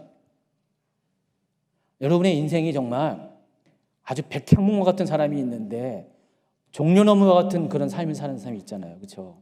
여러분 이왕이면 나는 백향목 되고 종려나무처럼 살기 원하잖아요. 여러분 시편 92편에 보면은 그 백향목을 찬송하는 그 시편의 내용도 있습니다. 백향목은요 장수와 번영을 상징하는 것입니다. 또 종려나무도 마찬가지고요. 풍부를 상징하는데 이왕이면 여러분의 삶이 백향목과 종려나무와 같이 살기를 원하잖아요. 근데 지금 여기 보니까 떨기나무 같은 사람이 있어요.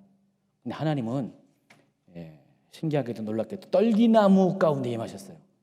그리고 떨기나무에 그 하나님의 임재의 상징이는 그 불꽃을 꺼트리지 않고 계속해서 타오르게 하셨다는 것입니다. 그래서 혹시 떨기나무와 같은 분이 계시다면은 힘을 얻기 바랍니다. 자, 모세가 이 광경을 보기 위해서 떨기나무 가까이 올 때 하나님께서 모세가 다가오는 것을 보고 계십니다. 3장 후반절부터 4절까지. 그때 여호와께서 그가 보려고 돌이켜 오는 것을 보신지라. 하나님이 떨기나무 가운데서 그를 불러 이르시되 모세야 모세야 하시매 그가 이르되 내가 여기 있나이다. 자, 이 장면을 보면 하나님께서 떨기나무 가운데 지금 내려와 계신, 하늘에서 지금 하늘 보좌에서 여기 와 계신 거예요. 불 가운데 하나님이 오셨다는 것을 나타내는 그 임재의 상징이 불이었어요. 그게 눈으로 보이는 불이었습니다. 그때 모세야 모세야 하고 불렀습니다. 그때 모세는 즉각적으로 이게 하나님의 음성이라는 것을 알아차리게 됐습니다. 아직 하나님의 음성을 한 번도 못 들었는데 바로 자기를 부르는 이 음성이야말로 하나님이라는 것을 곧바로 알게 됐습니다. 자, 하나님이 모세에게 이렇게 말합니다. 하나님이 이르시되 이리로 가까이 오지 말라. 네가 선 것은 거룩한 땅이니 네 발에서 신을 벗으라. 하나님께서 모세에게 말씀하시기를 이곳은 구별된 땅이다, 거룩한 땅이다. 그래서 가까이 오지 말고 발에서 신을 벗을 것을 명령합니다. 자, 이 같은 명령이 여호수아서에도 동일하게 나와 있어요. 5장 15절. 여호와의 군대 대장이 여호수아에게 이르되 네 발에서 신을 벗으라. 네가 선 것은 거룩하니라 하니 여호수아가 그대로 행하니라. 이 여호수아 장면에서 이 장소는 여리고예요. 여리고에서 이런 일이 생긴 거고요. 지금 출애굽기 3장 5절에는 하나님의 산 호렙에서 발생한 사건입니다. 자, 그래서 만약에 3장 5절만 보면 우리가 이렇게 오해할 수가 있어요. 하나님의 산이기 때문에 거룩한 곳이다. 그렇죠? 하나님의 산이라고 불렀기 때문에 거룩한 곳이다. 근데 여호수아서 보면은 여기는 여리고거든요. 하나님의 산이 아니에요. 그래서 우리가 뭘 알 수가 있냐? 땅 자체는 거룩한 곳이 될 수가 없어요. 마치 성전 자체가 우리가 거룩하다고 생각하지 않아요. 특별히 이스라엘 사람 민족들은 성전은 거룩하다고 생각하잖아요. 근데 성전 자체가, 땅 자체가 이 세상의 어느 물리적인 공간도 거룩한 곳이 될 수가 없어요. 다만 하나님이 임재하는 곳이 되면 그것이 거룩한 곳이에요. 바로 그것을 우리에게 가르쳐 줍니다. 여러분, 우리 성전에 대한 개념이 그런 거예요. 우리가 여기서 예배하고 있어요. 우리가 찬양하고 있어요. 아무리 아주 그럴싸하게 거룩하게 꾸며놓는다 할지라도, 정말 종교적인 분위기를 가지고 그렇게 꾸며놓는다 할지라도 그것이 거룩한 곳은 아닙니다. 그것이 하나님의 임재가 없으면은 그것은 거룩한 곳이 아니에요. 성전이 아닙니다. 성전은 하나님이 실제로 임재하는 그곳이 성전이에요. 자, 그런 의미에서 우리 준재교회 보세요. 지금 거룩한 곳이에요. 거룩한 곳. 사람의 눈에 보면은 공장스럽잖아요. 아직 공장이에요. 여러분, 오늘 제가 여러분에게 공지한 것처럼 오늘 이렇게 예배 전에 용도 승인이 결정이 됐어요. 그래서 이제 곧 공사가 이제 들어가게 될 겁니다. 무려 14개월 만에 하나님이 이렇게 승인받게 했고, 빠르면 다음 주부터라도 이제 외곽 공사부터 들어갈 수 있을 겁니다. 그렇게 되는데, 여기 이제 막 꾸며요. 아름답게 꾸밀 겁니다. 저쪽으로 리모델링해서 이사 가가지고 정말 벽도 그렇고 조명도 그렇고 아주 멋있게 꾸립니다. 그걸 기대하겠죠. 근데 그렇게 한다 할지라도 그곳에 하나님의 임재가 없으면은 거기는 여기만도 못한 거예요. 그렇죠? 그래서 여러분, 우리가 공사도 하고 이제 준비하는 동안에 여러분이 해야 될 게 뭡니까? 여기에 있는 그 하나님의 임재를 놓치지 말고 하나님의 임재를 그대로 모시고 가야 돼요. 언약궤를, 하나님의 임재가 있는 언약궤를 어깨에 메고 모셔가는 것처럼 여러분 모두가 전부 다 제사장이 돼서 여러분 어깨에 여기서부터 여기지만은 언약궤를 움직이듯이 임재를 꼭 모셔가는 여러분 되기 바랍니다. 계속해서 이 불을 꺼트리지 마시기 바랍니다.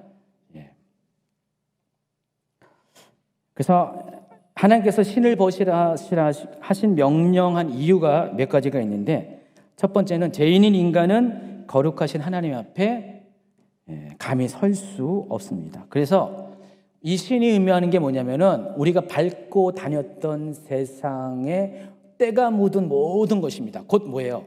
우리의 삶의 행적, 죄된 행적들입니다. 바로 이것을 벗어버리다. 의식을 말하면은 죄를 회개하라는 것입니다. 하나님 앞에 오기 위해서는요, 여러분 반드시 여러분의 죄인인 것을 인정하고 그것을 자백하는, 회개하는 과정이 먼저 시작이 돼야 됩니다. 또 두 번째는 고대의 노예들은요, 신발을 신지 않았다고 합니다. 따라서 누구든지 하나님 앞에 서는 사람들은요, 그 노예들이 그리한 것처럼 철저히 하나님 앞에 순복할 수 있는 표시로 신발을, 다시 말해서 자기의 의지, 자기의 능력 이런 것들을, 자기의 방식을 벗어놓으라는 상징적인 의미가 있습니다. 지금 하나님께서 실제적으로 물리적으로 모세에게 여긴 거룩한 곳이 가까이지 마라, 신발을 벗으라고 했지만은 또 이 안에 담겨져 있는 뜻은 바로 모세가 지금까지 살아왔던 80년 동안 살아왔던 모든 모세만의 방식, 인간적인 방식 이런 것을 다 내려놓고 하나님 앞에 철저히 순복하는 준비를 가지고 나올 것을 간접적으로 명령을 하고 있는 것입니다. 43페이지로 넘어갑니다. 이제 하나님께서 모세를 부르신 이유와 목적에 대해서 친히 말씀하십니다. 3장 6절입니다. 또 이르시되 나는 네 조상의 하나님인 아브라함의 하나님, 이삭의 하나님, 야곱의 하나님이니라. 모세가 하나님 배우기를 두려워하여 얼굴을 가리며, 제일 먼저 하신 것이, 모세에게 하신 것이 자신이 누구인지를 계시하십니다. 하나님은 아브라함과 이삭과 야곱에게 나타나셔서 그들과 각각의 언약을 맺으시고 그들의 삶을 인도하신 그 하나님, 오래전 역사 가운데 자기의 조상들을 만났던 그 하나님이 동일한 하나님이 지금 너를 만나고 있다라고 지금 이야기를 하고 있습니다. 그리고 7절에 보니까 여호와께서 이르시되 내가 애굽에 있는 내 백성의 고통을 분명히 보고 그들이 그들의 감독자로 말미암아 부르짖음을 듣고 그 근심을 알고. 여기 세 가지의 동사를 주목하시기 바랍니다. 보다, 듣다, 알다. 하나님이 보셨다 그랬어요. 이스라엘 민족이 고통당하는 것을, 신음하는 것을 보셨다고요. 그래서 그들의 탄원의 소리를, 기도의 소리를 들었다고 했습니다. 그리고 또 근심을 알았다 그랬습니다. 특별히 알다라는 단어가 히브리어 야다라는 단어를 사용했고, 이 야다는 어떤 의미라겠죠? 직접 몸으로 체험해서 아는 지식을 말하는 거죠. 하나님께서 대충 보고 듣고 하는 것이 아니라 하나님께서도 그 현장 가운데 같이 그 고난에 동참하셨다는 겁니다. 그 이스라엘 백성이 그것을 알든 모르든 하나님은 430년 동안에 그들과 함께 아까 야곱에게 말씀하신 것처럼 야곱에게 창세기 46장에 말씀했잖아요. 하나님께서 야곱에게 내가 너와 함께 애굽에 내려갈 것이다. 그리고 다시 함께 올라올 것이다. 하나님은 실제로 이스라엘이 노예 생활에 고통당하는 동안에 하나님이 그곳에 계셨어요. 사람들이 알건 모르건 하나님은 그것에 계셨고 그것을 지금 모세에게 말씀하시는 것입니다.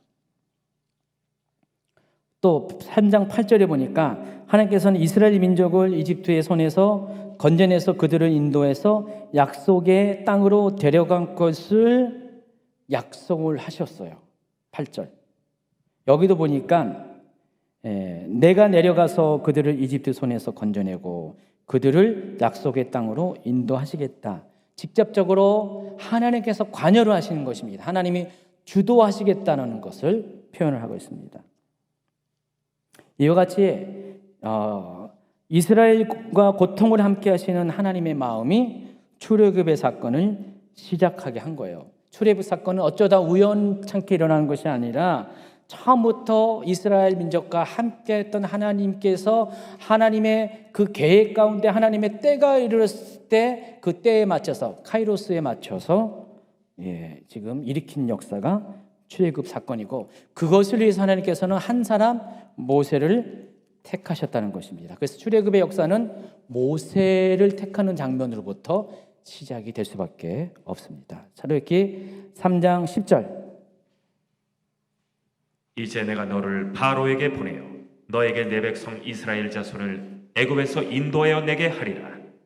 그래서 이 출애굽 첫 출발은 모세를 택해서 모세를 보내는 것으로부터 시작이 됩니다. 자, 이렇게 하나님이 말씀하실 때 모세가 하나님께 반응을 합니다. 하나님 감사해요. 나를 사용해 주셔서 감사합니다. 이렇게 반응하지 않고요. 모세가 하나님의 그 말씀에 자기 주장을 펼칩니다. 11절. 모세가 하나님께 아뢰되 내가 누구에게 바로에게 가며 이스라엘 자손을 애굽에서 인도하여 내리니까. 어떻게 보면 굉장히 겸손한 것처럼 보이는데 하나님 제가 누구인데 자격이 됩니까? 라고 이렇게 말하는 것처럼 보이는데 여기는 전혀 겸손이 있는 게 아니에요. 여기 감정이 들어가 있어요. 지금 모세가. 왜냐면은 하나님 앞에 지금 하나님 솔직히 내가 누군데 솔직히 하나님이 여지껏 내 인생 가운데 지금까지 뭐 관여해 주셨어요? 하나님 저 알기나 하세요? 지금 그런 태도로 말하는 거예요. 왜냐하면 모세 입장에서 이런 겁니다. 모세는 태어나서부터 버림당했잖아요. 죽을 뻔했잖아요. 또 자기의 민족의 대적인 이집트 여인의 손에서 자랐어요. 이집트 왕자로서 삶을 살았어요. 어느 날 자기 동포를 도와주려고 거기를 관여했다가 오히려 동포한테 배신을 당해가지고 고발을 당해서 도망을 쳐가지고 미디안 강에서 하루아침에 왕자의 신분에서 하루아침에 양 똥이나 치는 양 먹이나 챙겨주는 가장 이집트 사람들 입장에서 가장 천한 직업인 목동의 삶을 40년 동안 살았어요. 이제 나 옛날에 영화도 다 필요 없고 나 그냥 여기서 살 거야 하면서 자기 인생을 그냥 포기하고 이렇게 살고 있는데 갑자기 하나님이 자기를 불러가지고 자기를 선택해가지고 이집트로 보내가지고 가면 또 죽을 수도 있는데 보내가지고 그 민족을 애굽에서 인도하는 일을 위해서 쓰임받겠다 하니까 지금 모세는 기가 막힌 거예요. 옛날에 날 버릴 때는 언제고, 날 모른 채 할 때는 언제고, 80년 동안 아는 채도 안 할 때는 언제고, 그겁니다. 그래서 하나님께 대한 원망하는 마음을 가지고 이 질문을 한 겁니다. 이에 하나님께서 이런 모세의 질문에 대해서 어떻게 대답했는지 볼까요? 하나님이 이르시되 내가 반드시 너와 함께 있으리라. 여러분 그냥 지나칠 줄은 모르지만은 하나님의 이 대답은요 굉장히 놀라운 대답이었습니다. 왜냐하면 지금까지 모세가 지금 앞에 한 질문이 뭐예요? 하나님이 나와 함께해야지 안 왔잖아요. 그런데 이제 와서 왜 막 그런 거잖아요. 여러분 어릴 때 여러분의 어머니가 어떤 사연이 있어가지고 여러분을 고아원에 맡겼어요. 맡겼는데 어머니 없이 막 살았어요. 자기는 고아인 줄 알고 살았어요. 근데 어느 날 성장을 했어요. 나이가 성장을 했어요. 그런데 어느 날 짠 하고 나타나가지고 내가 네 엄마다 그러면 어떻게 해요? 여러분 어떻게 해요? 두 가지 마음일 거예요. 엄마를 봤다는 그거에 대한 것도 있지만은 일단 대부분 어떻게 해요? 그 원망, 섭섭함을 가지고 왜 당신이 누군데 이제 와서 나를 찾냐고 아마 그렇게 반응하는 사람도 있을 거예요. 지금 모세가 그런 거거든요. 근데 이제 하나님이 그런 모세의 그 상처난 마음에 이렇게 말하는 거예요. 내가 반드시 너와 함께 있을 것이다. 전에는 지금 모세가 하나님이 함께하지 못했던 것으로 인한 그 구멍난 마음 때문에 상처난 마음 때문에 힘들어했는데 하나님은 그 모세의 그 상처난 마음을 한 번에 위로해주고 격려하고 상처를 치료하시는 말씀하세요. 내가 반드시 너와 함께 있을 것이다. 이 말씀을 하십니다. 그리고 12절 후반부에 보니까 내가 그 백성을 애굽에서 인도하여 낸 후에 너희가 이 산에서 하나님을 섬기리니 이것이 내가 너를 보낸 증거다. 그랬어요. 지금 모세가 지금 여기가 라오즈 산이잖아요. 현재선 미디안 강야에 있는 산이니까 적어도 예벨무산은 아니잖아요. 이 산에서 내가 너를 만난 것처럼 반드시 그 민족을 이쪽으로 인도해서 다시 이 산에서 그들로 하여금 하나님을 섬기게 할 것이다. 그래서 내가 너와 함께 하고 있었다는 것을 반드시 증거할 것이다. 이 약속을 하는 거예요. 이것만 받으래도 여러분 출애굽 루트설이 여기가 맞다는 것이 증명이 되지 않습니까? 이 약속은 이집트를 출애굽한 지 3개월째가 되는 그날에 성취가 됩니다. 출애굽기 19장 1절. 이스라엘 자손이 애굽 땅을 떠난 지 3개월이 되던 그들이 신의 광야에 이르니라. 자, 모세는 또다시 하나님께 질문합니다. 자신이 이집트에 이르러서 이스라엘 자손에게 너희 조상의 하나님이 나를 보내셨다라고 할 때 그 사람들이 이렇게 말할 겁니다. 그러면 너를 보낸 그 하나님, 그 신의 이름이 뭐냐라고 물었을 때 하나님 나는 어떻게 대답해야 되죠? 이렇게 질문을 하고 있습니다.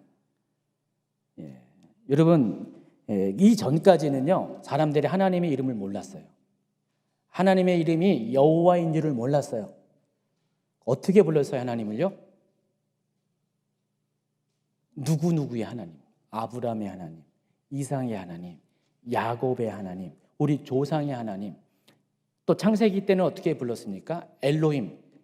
엘로힘은 하나님의 고유 명칭은 아니에요. 일반적인 신 명칭에 특별히 여호와 하나님을 좀 특정시켜서 부르는 명칭입니다. 물론 가나안 땅의 사람들은 엘이라는 이름을 불렀는데 신을 엘이라고 부르는데 이스라엘 사람들만 엘로힘으로 부른 거예요. 왜냐하면 여기에는 하나님의 삼위일체의 신간이 들어가 있기 때문에 그렇게 부른 거거든요. 그렇다고 해서 본래 하나님의 이름은 아니에요. 엘로힘은요.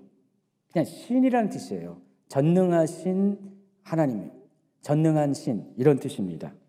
그러니까 하나님의 이름을 그 전까지는 아무도 몰랐고 바로 이 장면에 이르러서 출애굽기 3장에 이르러서 비로소 하나님의 이름이 계시가 됩니다. 그럼 이런 질문을 할 거예요. 목사님, 이 여호와라는 이름이 창세기에 엄청 많이 나오는데 제가 찾아봤더니 166번 나오더라고요. 그럼 이건 뭡니까? 라고 질문할 수가 있는데, 자, 이 여호와라는 이름이 창세기에 나오는 이유는 다른 것이 아니라 창세기의 저자가 모세라서 그래요. 지금 이 하나님의 이름을 계시받은 사람이 모세인데 그 모세가 창세기를 기록했기 때문에 소급해서 적용해서 그 하나님의 이름을 기록한 거예요. 그러니까 창세기 시대만 해도 하나님의 이름을 몰랐어요. 그래서 창세기 3장에 이르러서 하나님의 이름이 처음으로 사람들 가운데 계시된 거예요. 3장 14절에 하나님께서 모세에게 자신의 이름을 가르쳐 줍니다. 14절 15절 읽어주세요. 하나님이 모세에게 이르시되 나는 스스로 있는 자니라. 또 이르시되 너는 이스라엘 자손에게 이같이 이르기를 스스로 있는 자가 나를 너희에게 보내셨다 하라. 하나님이 또 모세에게 이르시되 너는 이스라엘 자손에게 이같이 이르기를 너희 조상의 하나님 여호와 곧 아브라함의 하나님, 이삭의 하나님, 야곱의 하나님께서 나를 너희에게 보내셨다 하라. 이는 나의 영원한 이름이요 대대로 기억할 나의 칭호니라. 자, 여호와라는 것의 히브리 알파벳이 이겁니다. 요거예요. 자, 이 부분은 출애굽기 6장에도 또 한 번 또 나오기 때문에 그때 가서 제가 설명을 할게요. 지금 진행상 여기 시간이 없어서 여기 그냥 잠깐만 스쳐가듯이 이야기하고 6장에 가서 이 여호와라는 이름의 의미를 더 구체적으로 이야기할게요. 대신해서 이 여호와라는 이름의 어떤 뉘앙스에 대해서 설명을 할게요.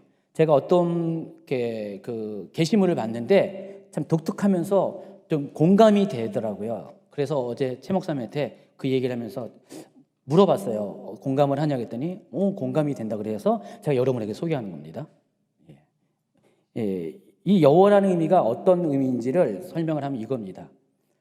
하나님의 이름이 있을까요 없을까요? 라고 했을 때, 질문했을 때 왜 그동안 사람들이 하나님 이름을 몰랐을까? 하나님 이름이 없기 때문에 그래요. 실제로 하나님이 이름이 없어요. 없을 수가 있어요. 왜냐하면 이 세상에 창조되기 전에 이 세상 만물에 창조되기 전에 계셨던 유일하신 분이 누구예요? 하나님이시잖아요. 하나님이 모든 것을 창조하셨잖아요. 하나님은 홀로 계셨잖아요. 물론 홀로가 아니라 삼위의 하나님이 함께 계셨죠. 그렇죠? 그래서 하나님밖에 없기 때문에 하나님의 이름을 부를 이유가 없었어요. 이름은 다른 사람이 상대방이 나를 불렀을 때, 여러분 그런 거 있잖아요. 어떤 분들은 그잖아요. 여기 누구 계시는데 죄송합니다. 어느 분 여기 계신 분이에요.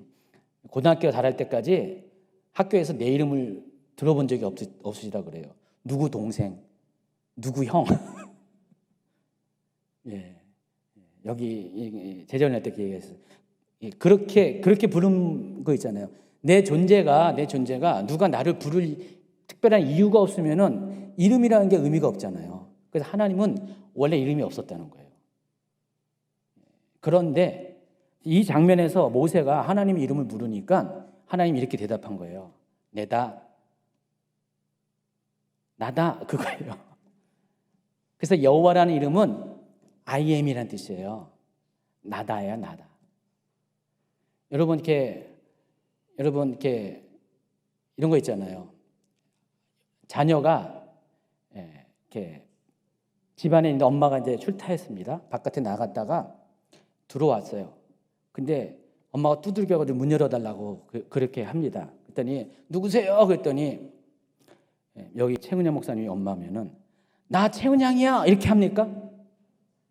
나다 그러잖아요. 나야 나. 그럼 어떻게 해요? 자녀는 목소리 듣고 알잖아요. 그렇죠? 마치 그와 같은 뉘앙스라는 거예요. 여호와라는 이름이. 지금 하나님이 지금 모세가 하나님에게 이름을 물으니까 하나님 이름이 뭡니까? 라고 물어보니까 난 나야. 그게 여호와라는 이름의 뜻이라는 것입니다. 이해하시겠어요? 어떤 분이 이렇게 설명하는데 공감이 되지 않습니까? 예. 공감이 안 됩니까? 예. 지금 이 시대는 공감의 시대인데 왜 공감을 안 합니까? 예. 제가 이걸 보면서 정말 이해가 좀 돼요. 왜 하나님의 이름이 이렇게 독특한가? 어떻게 더 풀어오면은 I am that I am, 나는 나다라는 그런 해석이 되는데 왜 이렇게 독특할까 했는데 이런 의미가 있다라는 것입니다. 47페이지 넘어갑니다. 이제 하나님께서는 모세에게 이집트에 가서 무엇을 해야 될지를 가르쳐 주시는데 첫 번째가 뭐냐면은 이스라엘 장로들을 모으고 그들에게 하나님의 지시사항을 전달하는 것입니다. 출애굽기 3장 16절. 너는 가서 이스라엘의 장로들을 모으고 그들에게 이르기를 여호와 너희 조상의 하나님 곧 아브라함과 이삭과 야곱의 하나님이 내게 나타나 이르시되 내가 너희를 돌보아 너희가 애굽에서 당한 일을 확실히 보았노라.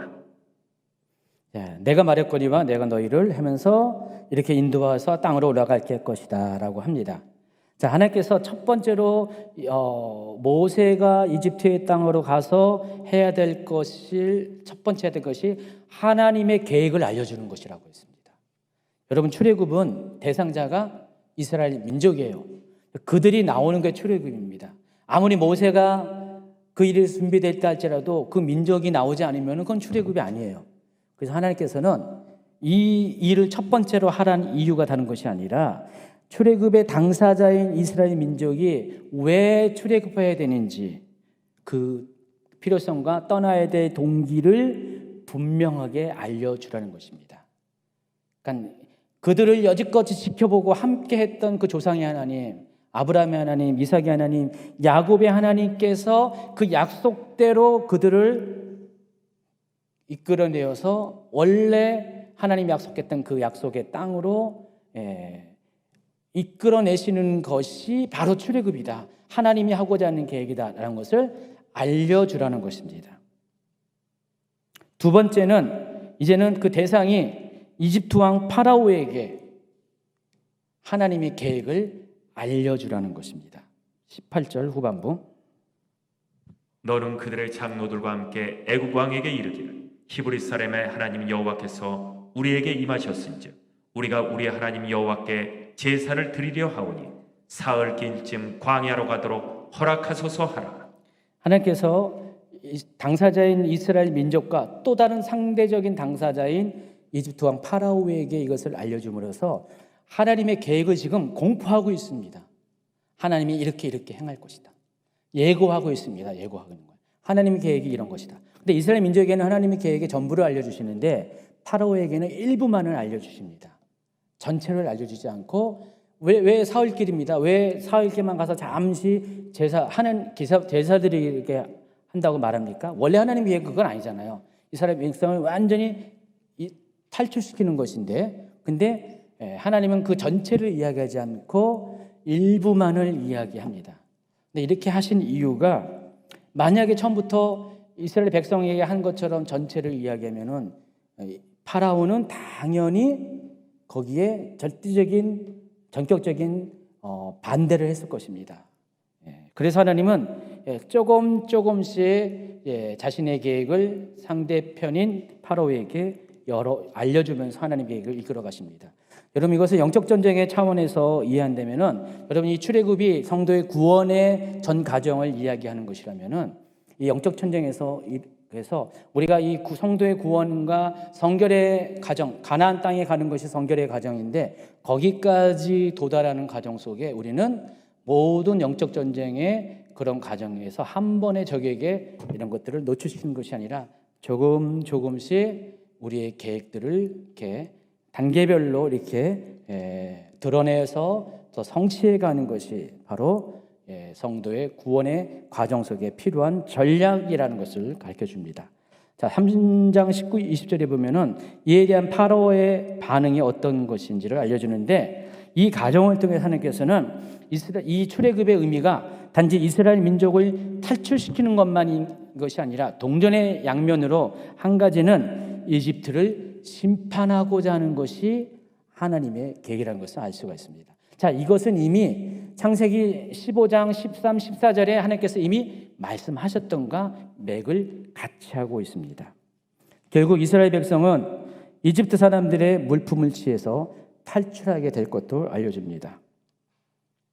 하나님은 이스라엘 백성을 거저 그냥 빈손으로 내보내지 아니하시고 이집트의 노예 생활에 대한 보상으로서 또 하나님은 더 이상 이스라엘 민족이 아무것도 없는, 가진 것도 없는 그런 노예가 아니라 자유인이라는 것의 증거로서 물품을 취하게 하시고 또 강해에서 필요한 것들, 쓸 것들, 그리고 성막 건축에 필요한 물품들을 미리 다 하나님은 예비하셔서 이들을 탈출시켰다는 사실을 아시기 바랍니다. 자, 오늘 여기까지 하겠습니다. 3장까지 하고요. 자, 오늘 여러분 지금 어제부터 출애굽기 큐티가 들어갔는데 아마 이 3장까지는 다음 주 월요일까지 분량에 해당할 겁니다. 이 내용을 잘 기억하셔서 여러분 큐티할 때 엉뚱한 길로 큐티하지 마시고 바른 길을 따라서, 가이드를 따라서 큐티를 잘 하시기 바랍니다.